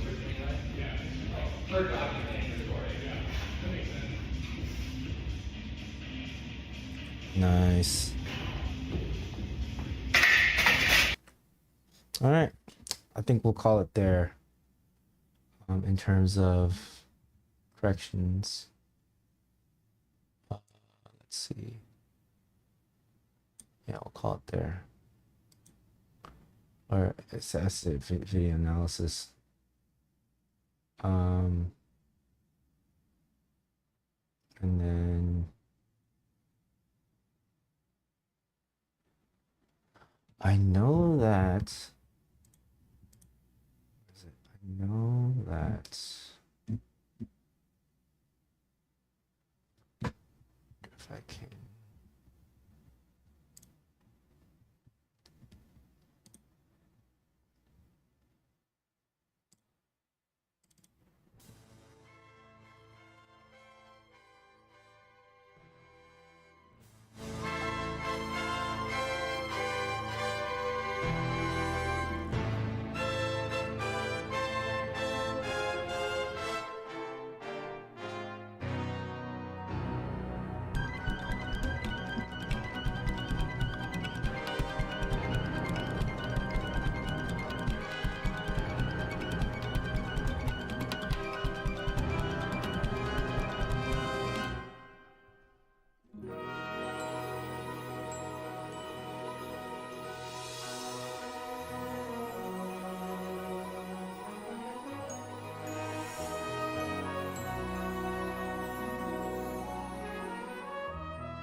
What's going on?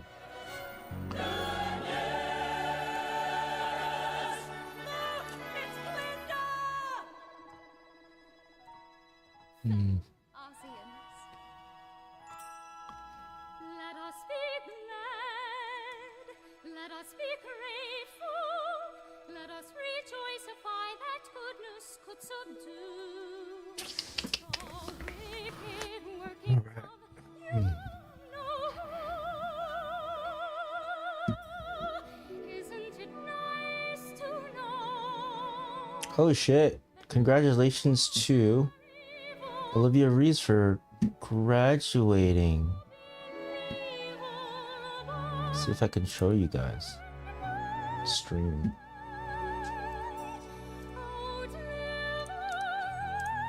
Oh.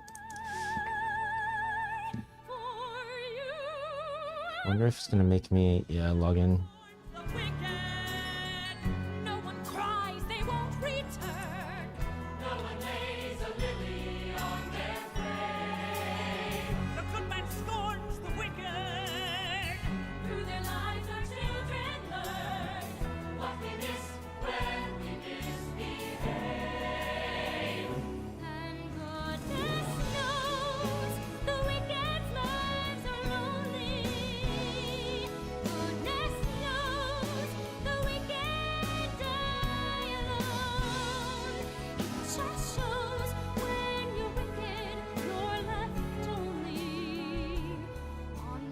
What?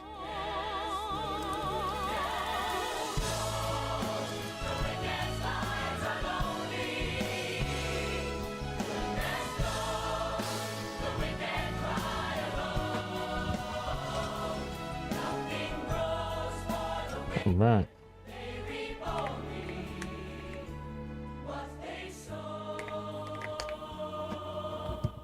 Are people born wicked? Or do they have wickedness thrust upon them? After all, she had a father. She had a mother. As so many do. How I hate to go and leave you. Oh. That's alright, it's only just one night. But know that you're here in my... Let's pause. Let's pause the Wicked just for a half second, just to appreciate Christine Reese. Shout out to Christine.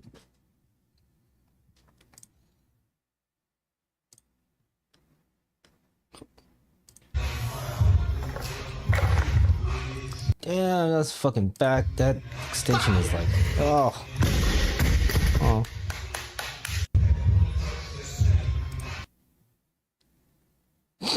Okay.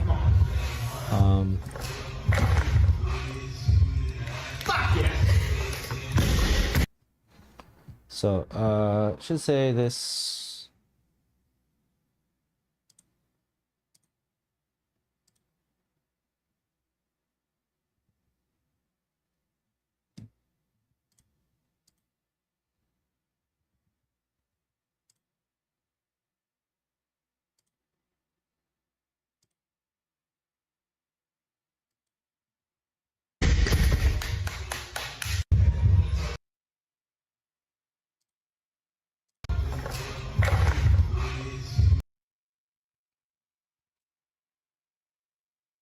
So, a quick little shout out to Olivia Reeves for her extension, or for her graduation, which I think we saw her video earlier in the stream today.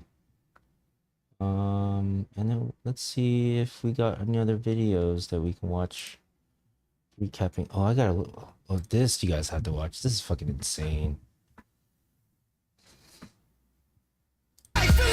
Throw what you want, your life for your Jews, the rules, back them down. Next thing, let them down. Respect mine, we Brooklyn, bang, yeah. Brownsville, home with a brain, put in work in the street like a slave. Keep a rugged dress code, always in this stress mode. That's the continue to your grave. Wild. You think I don't know that? Hold that, hold that, hold that. From the street, cousin, you know the drill. I'm not 99.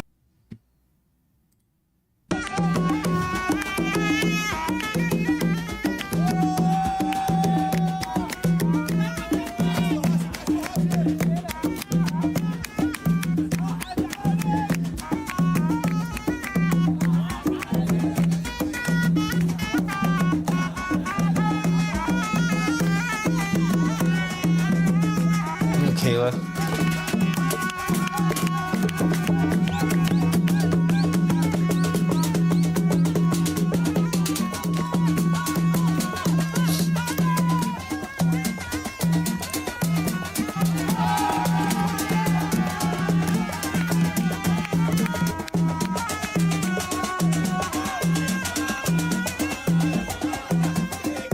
Oh,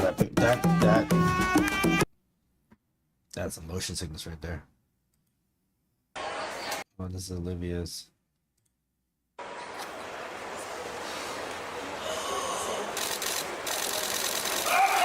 Wow. Monster. Oh. That's a 1 kilo improvement on her previous clean jerk record. And she surpassed the 64 junior standard by 3 kilos. Wow. Let's watch that again.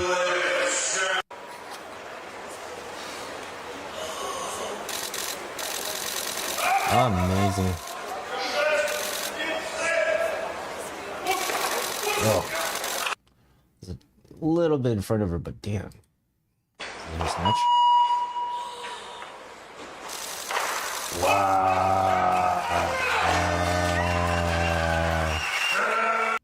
As a junior, snatching 101. Wow. That's amazing. What we got here? Little cat tail there. All right.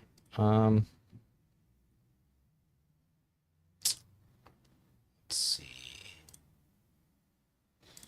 It was a Dudley I wanted to watch. I forgot what it was though.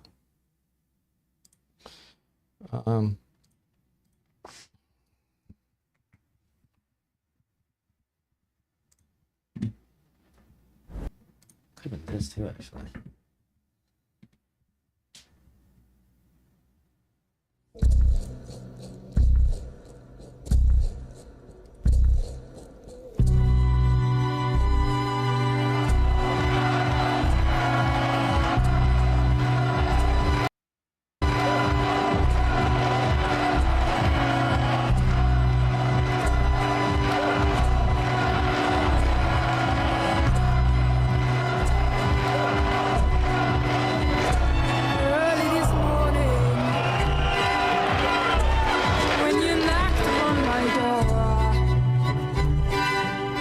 Fancy. Early this morning, when you knocked on my Some fancy work by Yes, he can. Hello, Satan. At 20 years of age, he is the #1 weightlifter on the planet right now. Me and the devil walking side by side.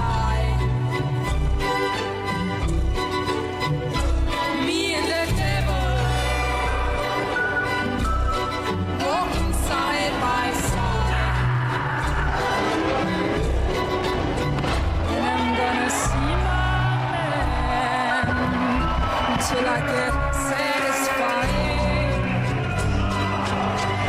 See, don't see why. And you dog me around. 808 Mafia.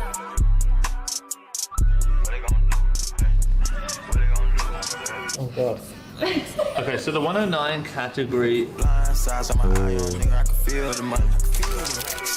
You basically got the guy who's been, give or take, running that kind of category range for the best part of a decade with Ruslan Nuruddinov. I done went bad. Ever since I got checks, I don't run and get mad as how I react. But she throwing it back, I done threw it right back and spent 40K flat. But he won an Olympic Games, he's set multiple world records, and he currently owns the world record in the clean and jerk at 241. So you've got him, this guy, who's in pretty good shape, a little bit more experienced. One guy moving up, Garrett Karapetyan, the Armenian. He's an amazing snatcher. He's a European champion, lifted very well at the Olympics at 102. So he's bulked up. He could well win the snatch portion of this 109s actually. Daidalos Bailey as well. He's so fast. He had that like terrible injury years ago, but since coming back, he's looking better and better. I think those are probably the three top lifters. Ruslan, because he's the biggest clean and jerker, he's going to have the last lift for the gold, and he'll probably make it. But Daidalos is consistent in both lifts, and then Garrick is the snatcher who's going to be a little bit behind with his clean and jerk strength. It seems like at this Worlds, Colby is one of the most spoken about people. He's gonna be a monster. I mean, he's already a monster, but like this is next First level. international meet. I've been training as of April 2022. My first time ever snatching and clean and jerking again. Now we're here in Bahrain, 2024. He told me that he power cleaned 190 kilos in high school. And then I said to him, do you have any idea how crazy that is? And he sort of smiled and he said, no, not really.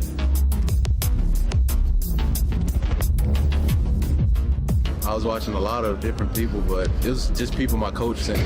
But then I was trying to lift like them in the beginning, and I had to figure out, no, you're your own person, you have to lift like yourself. So. And he doesn't really know anyone. He doesn't know who Ruslan is. He doesn't know Garrick. He doesn't know Daidalos. He doesn't really care. I don't know their names.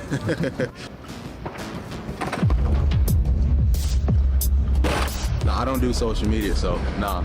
I don't know, man. I'm very competitive. I see all these great weightlifters doing like 190 snatch. I'll try to go do it. You know, I just like to stay focused to myself and good for you, bud. Worry about myself. USA males, we aren't the best, so I'm trying to change that. Only person that's the best, y'all say, is Hampton, so I'm trying to make that change.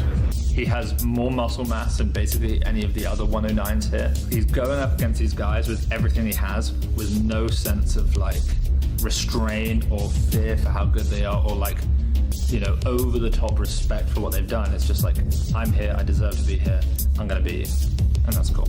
Man, they breathe like me, man, so I'm thankful to be here and lifting with them, but I don't know, man. I believe if you can deadlift it, you can clean it, and that's my motto always. And I tell my coach whatever he put on the bar, I'm gonna do it, and so that's what's happening.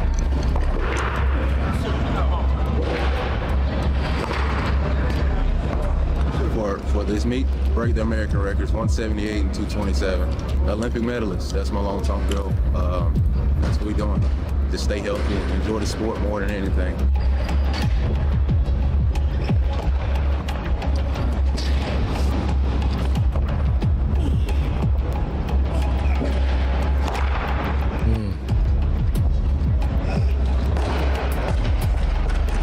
What a monster. Absolute monster. I'm in college. I graduated. Well, actually, today is Wednesday. I graduated today, technically. I'm about to start weightlifting full time. Hit my openers, I get a stipend. Hit your openers and you get a stipend? What kind of crazy shit is that? I promise you that. That's wild. Oh my god.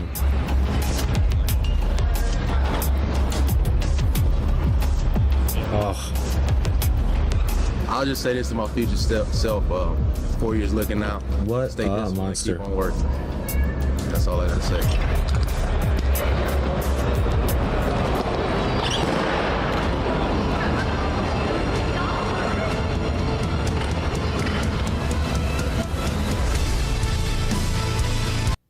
Absolute monster.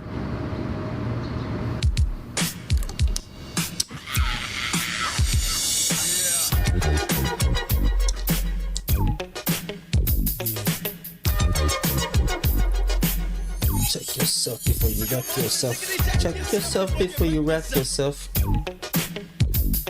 Check.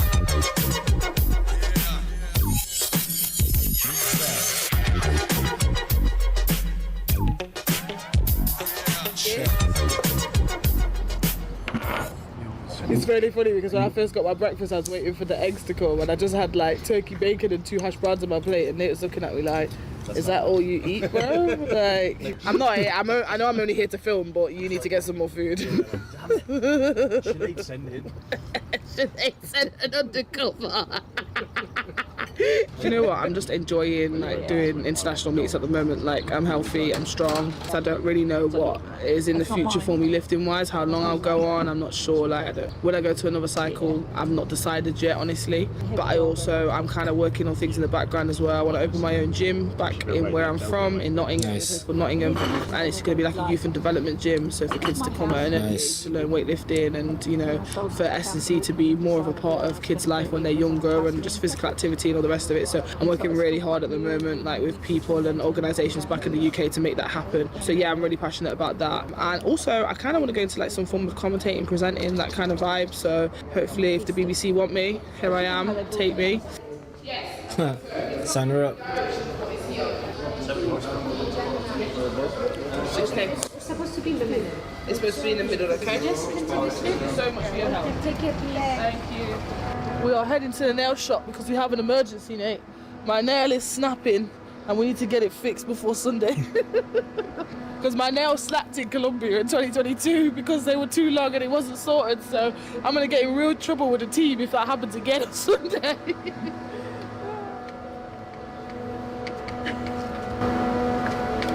We'll be back. It's forbidden, it's haram.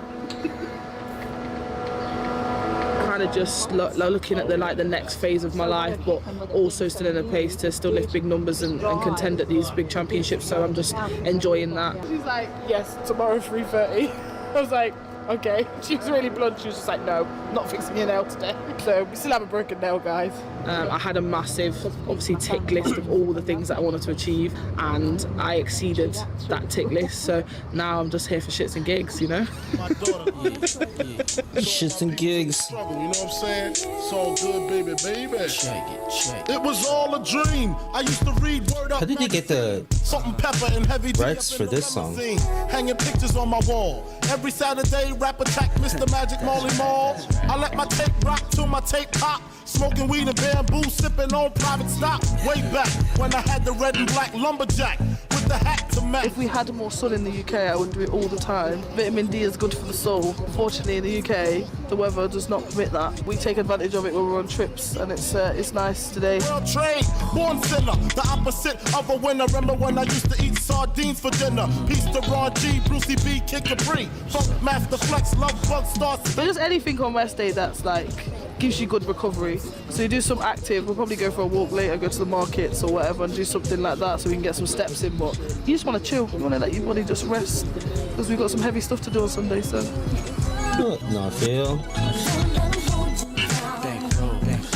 Reach for the stars.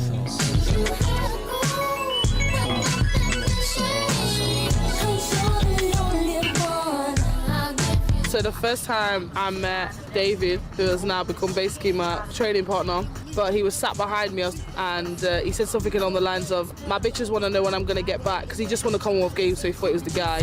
Girls used to so much swag. Because they miss me. I never thought it could happen. And I was like, turned around and looked at him and I said, you ain't got no bitches, I don't know who you're kidding. And then basically that was the start of our beautiful friendship. Down to the East Coast, condos in Queens, indo for weeks, sold out. I honestly thought he was a prick. Speak, living life without fear. Such a nice dude, though. Baby girl ear, lunches, brunches, interviews by the pool. Considered a fool, cause I dropped out of high. I've been doing weightlifting 10 years. I've been to 2 Commonwealth Games, won 1 silver and another. And I've been to 2 Olympics, 5th on my first, and 8th in the current Paris Olympics. Hoping to aim for LA in 2028 and hopefully we get there. A big part of it at the start was like, because I'm named after my grandpa and stuff, and just being able to carry that name, I wanted to make sure that I do something with it. Competing on Sunday, which I think it's the 15th, the last session, I think, I don't really know. I just kind of show up and go, okay, lift that, and go, cool, I'll get it out. I gotta say though, he's probably one of the nicest dudes I've met. Outside of probably Forrester. Forrester is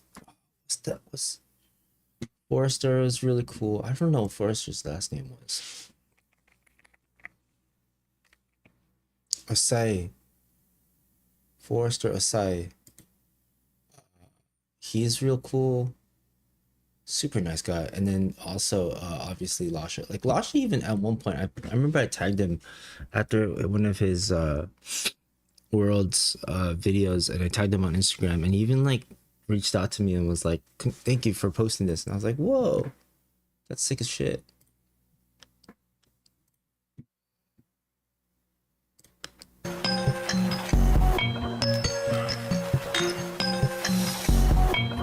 I won't doubt it, he won't mislead all his followers. Praying on the process, mind and spirit. Feel like I'm floating in my prime time. One life, live it right now. One life, live it in. That's so much swag, dude.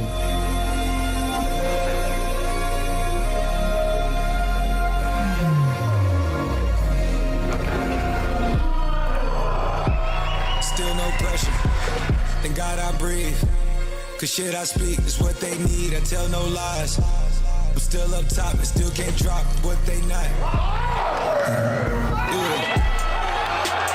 Let's say we fill over slaps like this, gotta run shit back. Feel like the wedding shit went down, echo was I minute to a beat. This that shit right here, they get me going. After I pop me a piece, later we killing the critics and killing the haters. I gotta talk to a piece. The way we evolved and know that world, this shit's outrageous.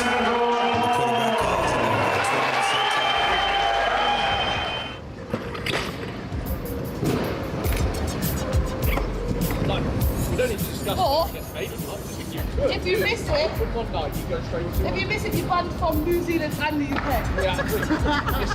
I think the thing for me is I'm just myself. I can't be anybody else.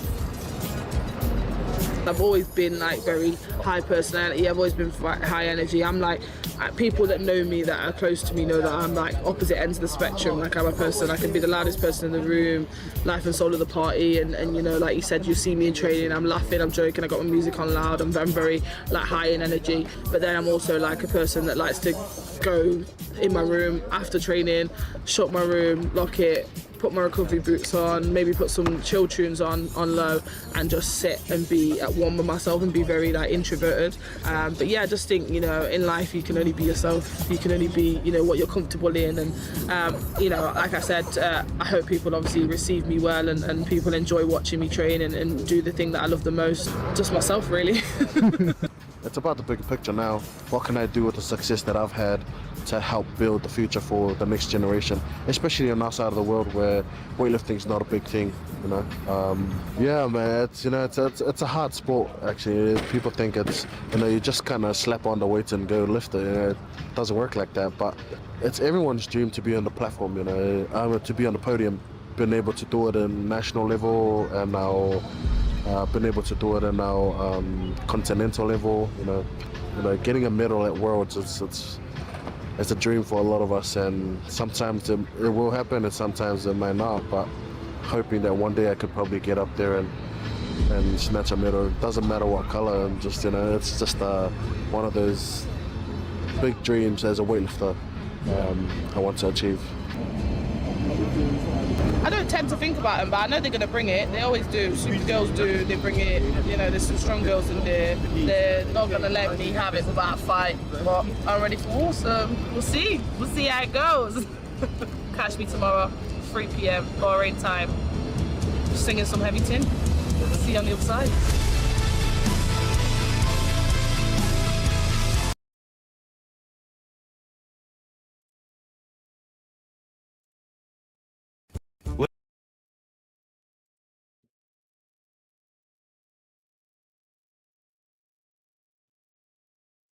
Okay, Ruslan Nuruddinov, Uncle Russ, the 2016 Olympic champion, opening up for the win.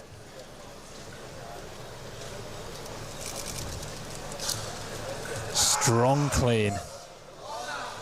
Always a technical lifter. There wow. Well, the question is, does Daidalos want to go again? Does he think he can hang with him? That's 405. Nuruddinov matching Carlos Nassar's total from the 89s, 405. Nuruddinov has ample room, though, for 2 more clean and jerks. 20 kilos heavier in body weight. Yeah. I'll tell you what, Carlos looks stronger. Yeah, I mean, he's just not all as technical, around. Yeah. Yeah, it really just goes to show the level of Carlos' lifting. Daidalos Bailey, 225. He's going to go for it. Wild attempt. This is going to be amazing. Why not? If he comes even close to this. 4 reds on the bar for the second time this competition.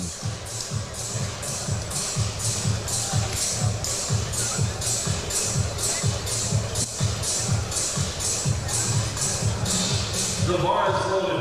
Lower score, 227 kilos. 227. Yeah, Daidalos Bailey's declining that third. So I'm just sort of looking around. What's the motivation for Ruslan? Are there any numbers that make sense from recent performances that he's going to look to try to 230. Nuruddinov, 230 now. I mean, 230 is a big one. That's a huge lift.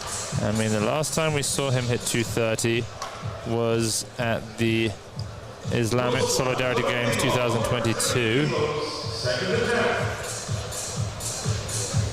I mean, he's very strong. He could give it a go. 230. That 223 was much easier than I'd assumed it would be in the clean, at least. He looks happy, he looks excited to see what he's capable of. I mean, he made this in the training hall about 10 days ago. Yeah. Maybe a bit more, 2 weeks ago. He came very early for this championships, way before the first athletes from most teams had arrived.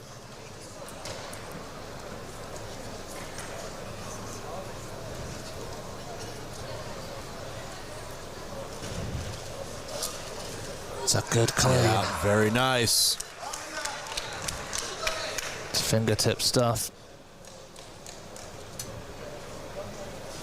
Beautiful Great jerk. speed in the jerk. Yeah, I mean, That he is really a does have some of solid the best lift. technique that you're going to see in the jerk in the clean. And he's got huge total. 412. He always looks so gassed, so tired after Yeah. these lifts. What's he going to do? They're going to play some games, change some Yeah. weights. Are we going to see a 235? That would be very big. I mean, he's at 212, 412 in the total. 8 kilo lead over Silva. Turns out nobody really stood a chance. No, he was going to win. He definitely is wants tired. another lift, though. He's feeling every kilo of that 230 right now. Yeah, that's a heavyweight. See, 235. 235, yeah. That's a big lift. That was a huge lift. Oh. They've got a plan to go above that. Coach put his signature on the next change already. Yeah. Smart man, he knows. He's not going to go 242. No, that would be absurd. I could see 237. Maybe 236. Maybe they just want to buy a little more time.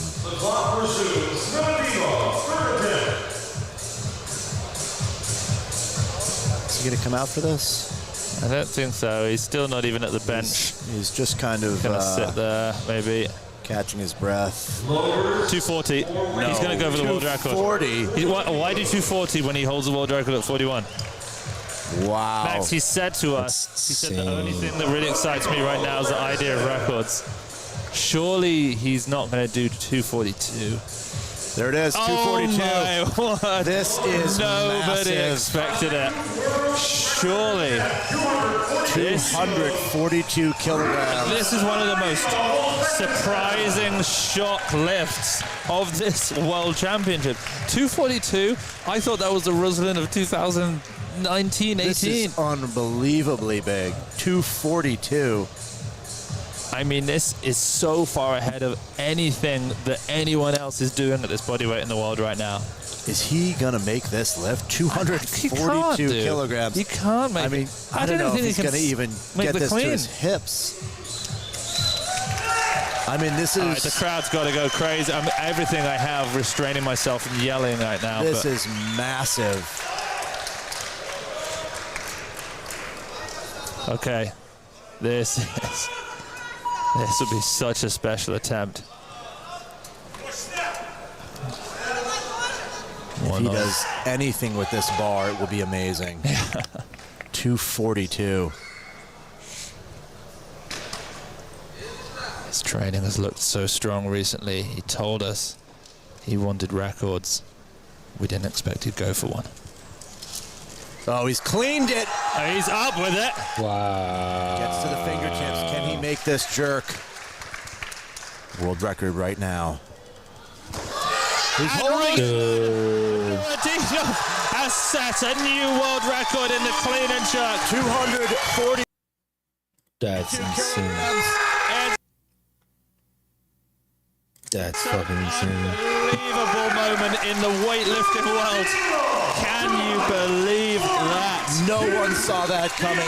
No one would have said Nurdinov's going to break his world record.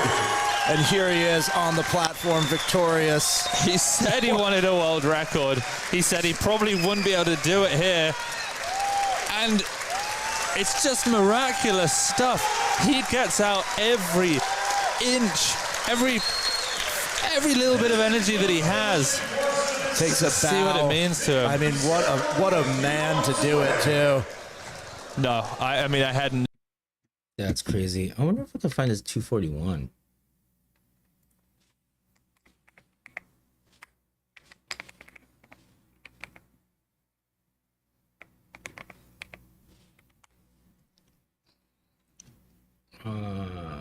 That's 242.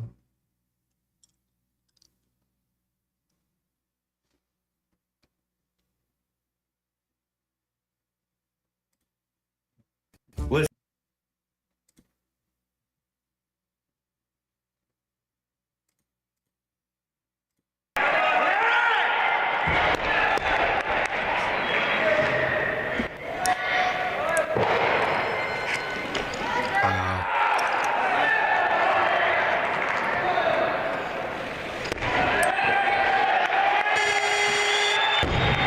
That looked like nothing.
Oh.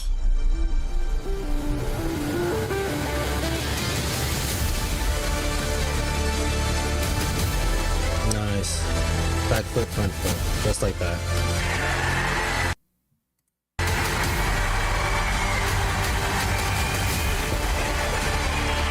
He makes it look so easy. So not fair.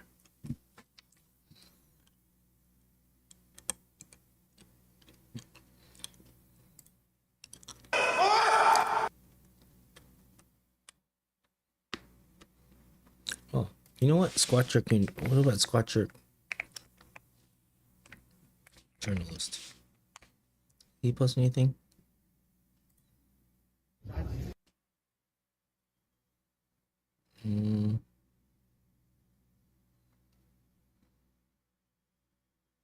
I hadn't posted anything.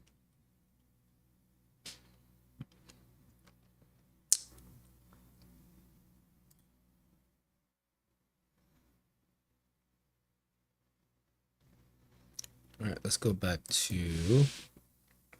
Weightlifting House then, because they have all the shit.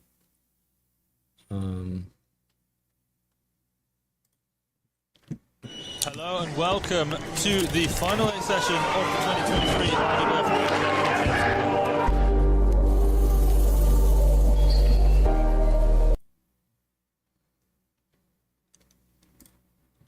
What?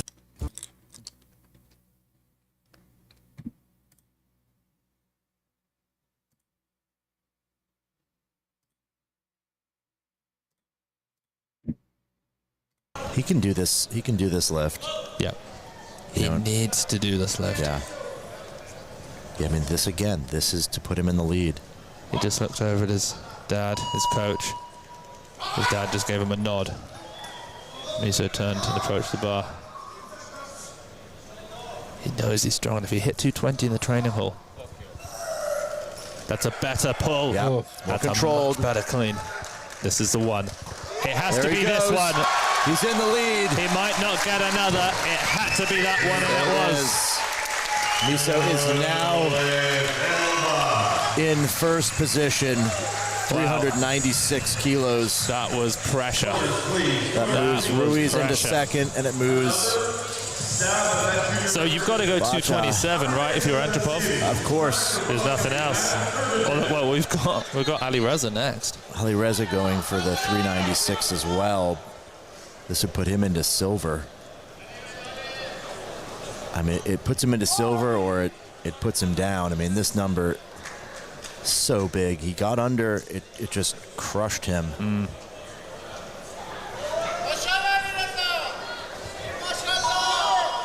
Can he do it?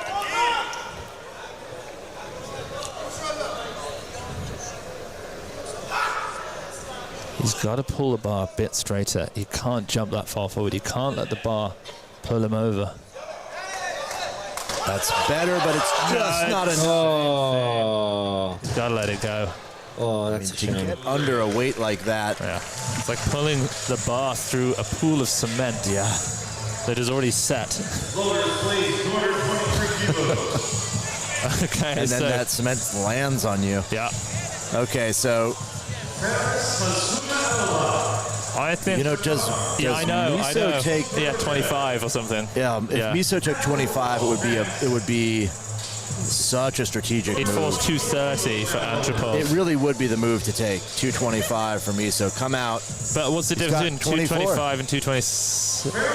No, this is smart. This is he's put 27 in.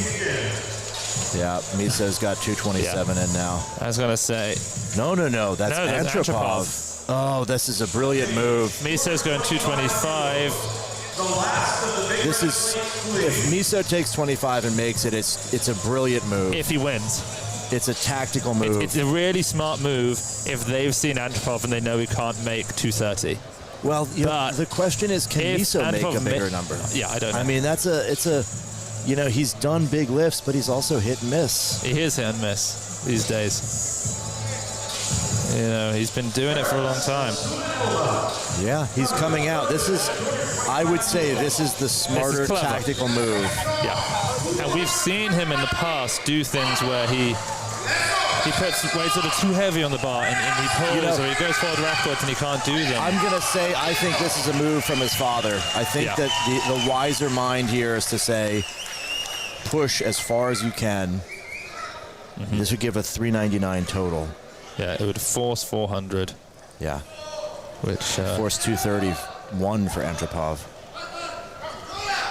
No, 230. 230, yes, 400. Which he's never done before. Yeah. Okay, 225. Here we go. Has to make this lift. Scoot forward. That's He's tough. Up. He's got to settle and make the jerk. Yes. Oh, he's That's made great. it. Wow. Hold on to it. He's got to stop it moving. Oh, that's great. Smart move. What a brilliant lift. That is an outrageous lift. That is something special, but 2 attempts remain. For the strongest clean and jerker in the field. But here's the thing, if you're Artem Antropov, you're currently in 4th. You have to make it. You have to make this. Do you go for... He's going 27. This is smart. He'll go for the medal, and then he'll go for the 230. I think that 225 was a brilliant move from Miso. Yeah. Brilliant move. Yeah. That could have been the move of the day. 227. Harley. 500 pounds. This will be the heaviest clean and jerk we've seen at this World Championships. And it's just absolutely easy. stunning. Okay. Like nothing. For silver. Yeah. And he's got one more for gold. Antropov,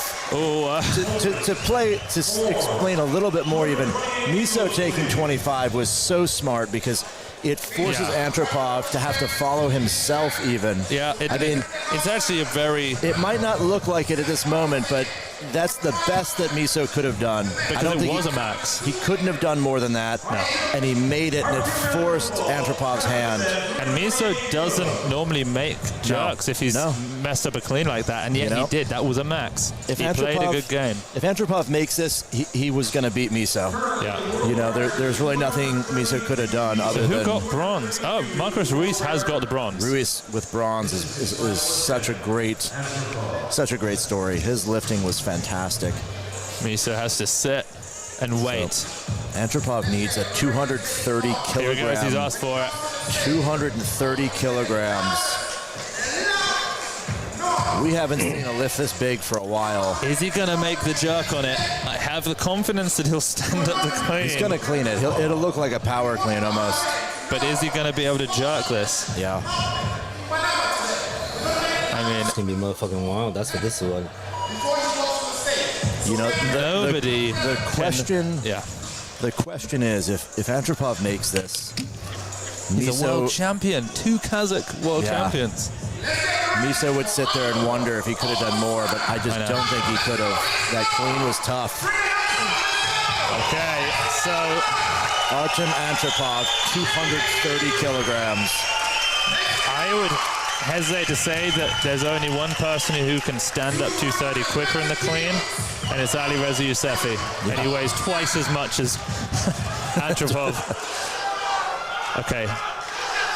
Artem Antropov, known, of course, for his clean and jerking strength. He snatched 170, and he's looking at a first place total right here. This is a monstrous lift. The last time he won an international was the Asian Junior Championships 4 years ago. Jesus. This lift to become a world champion. 230 kilos.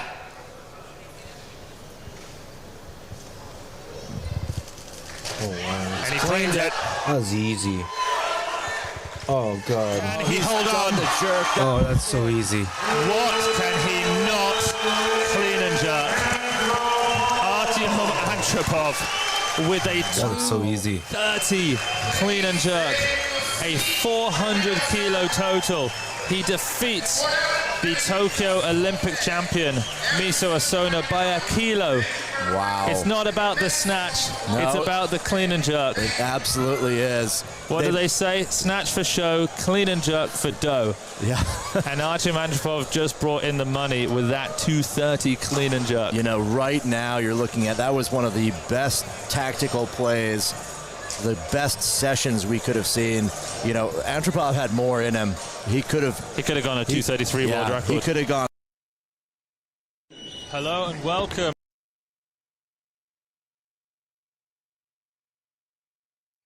We saw most of this, didn't we?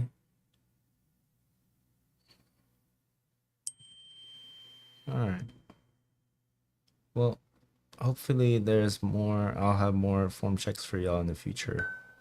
And we'll see more footage come out for Worlds. Y'all have a good night. And happy lifts.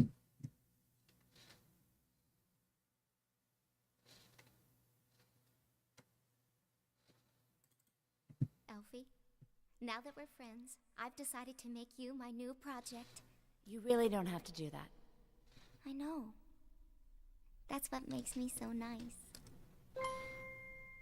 Whenever I see someone less fortunate than I, and let's face it, who isn't less fortunate than I, my tender heart tends to start to bleed. And when someone needs a makeover, I simply have to take over. I know exactly what they need. And even in your case, though it's the toughest case I've yet to face, don't worry, I'm determined to succeed.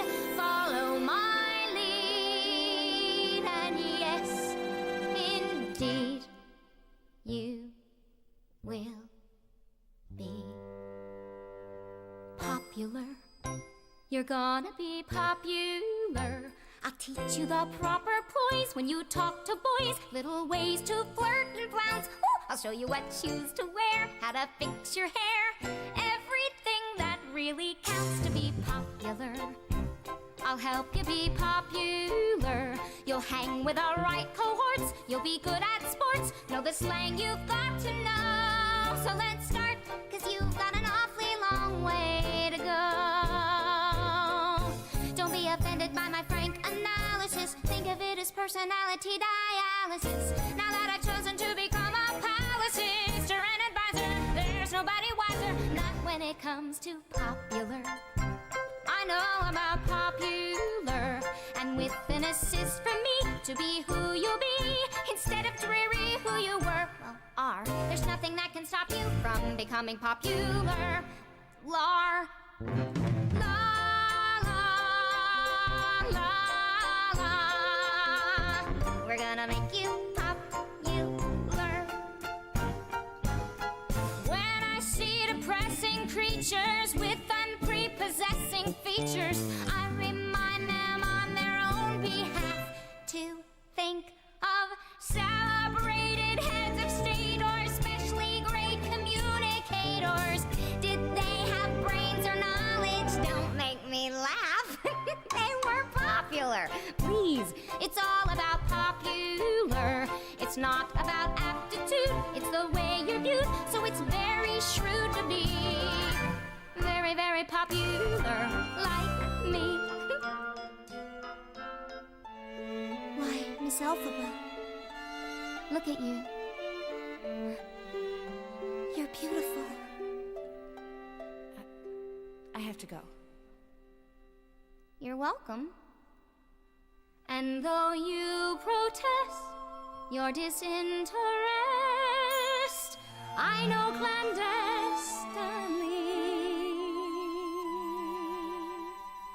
you're gonna grin and bear it, your newfound popularity.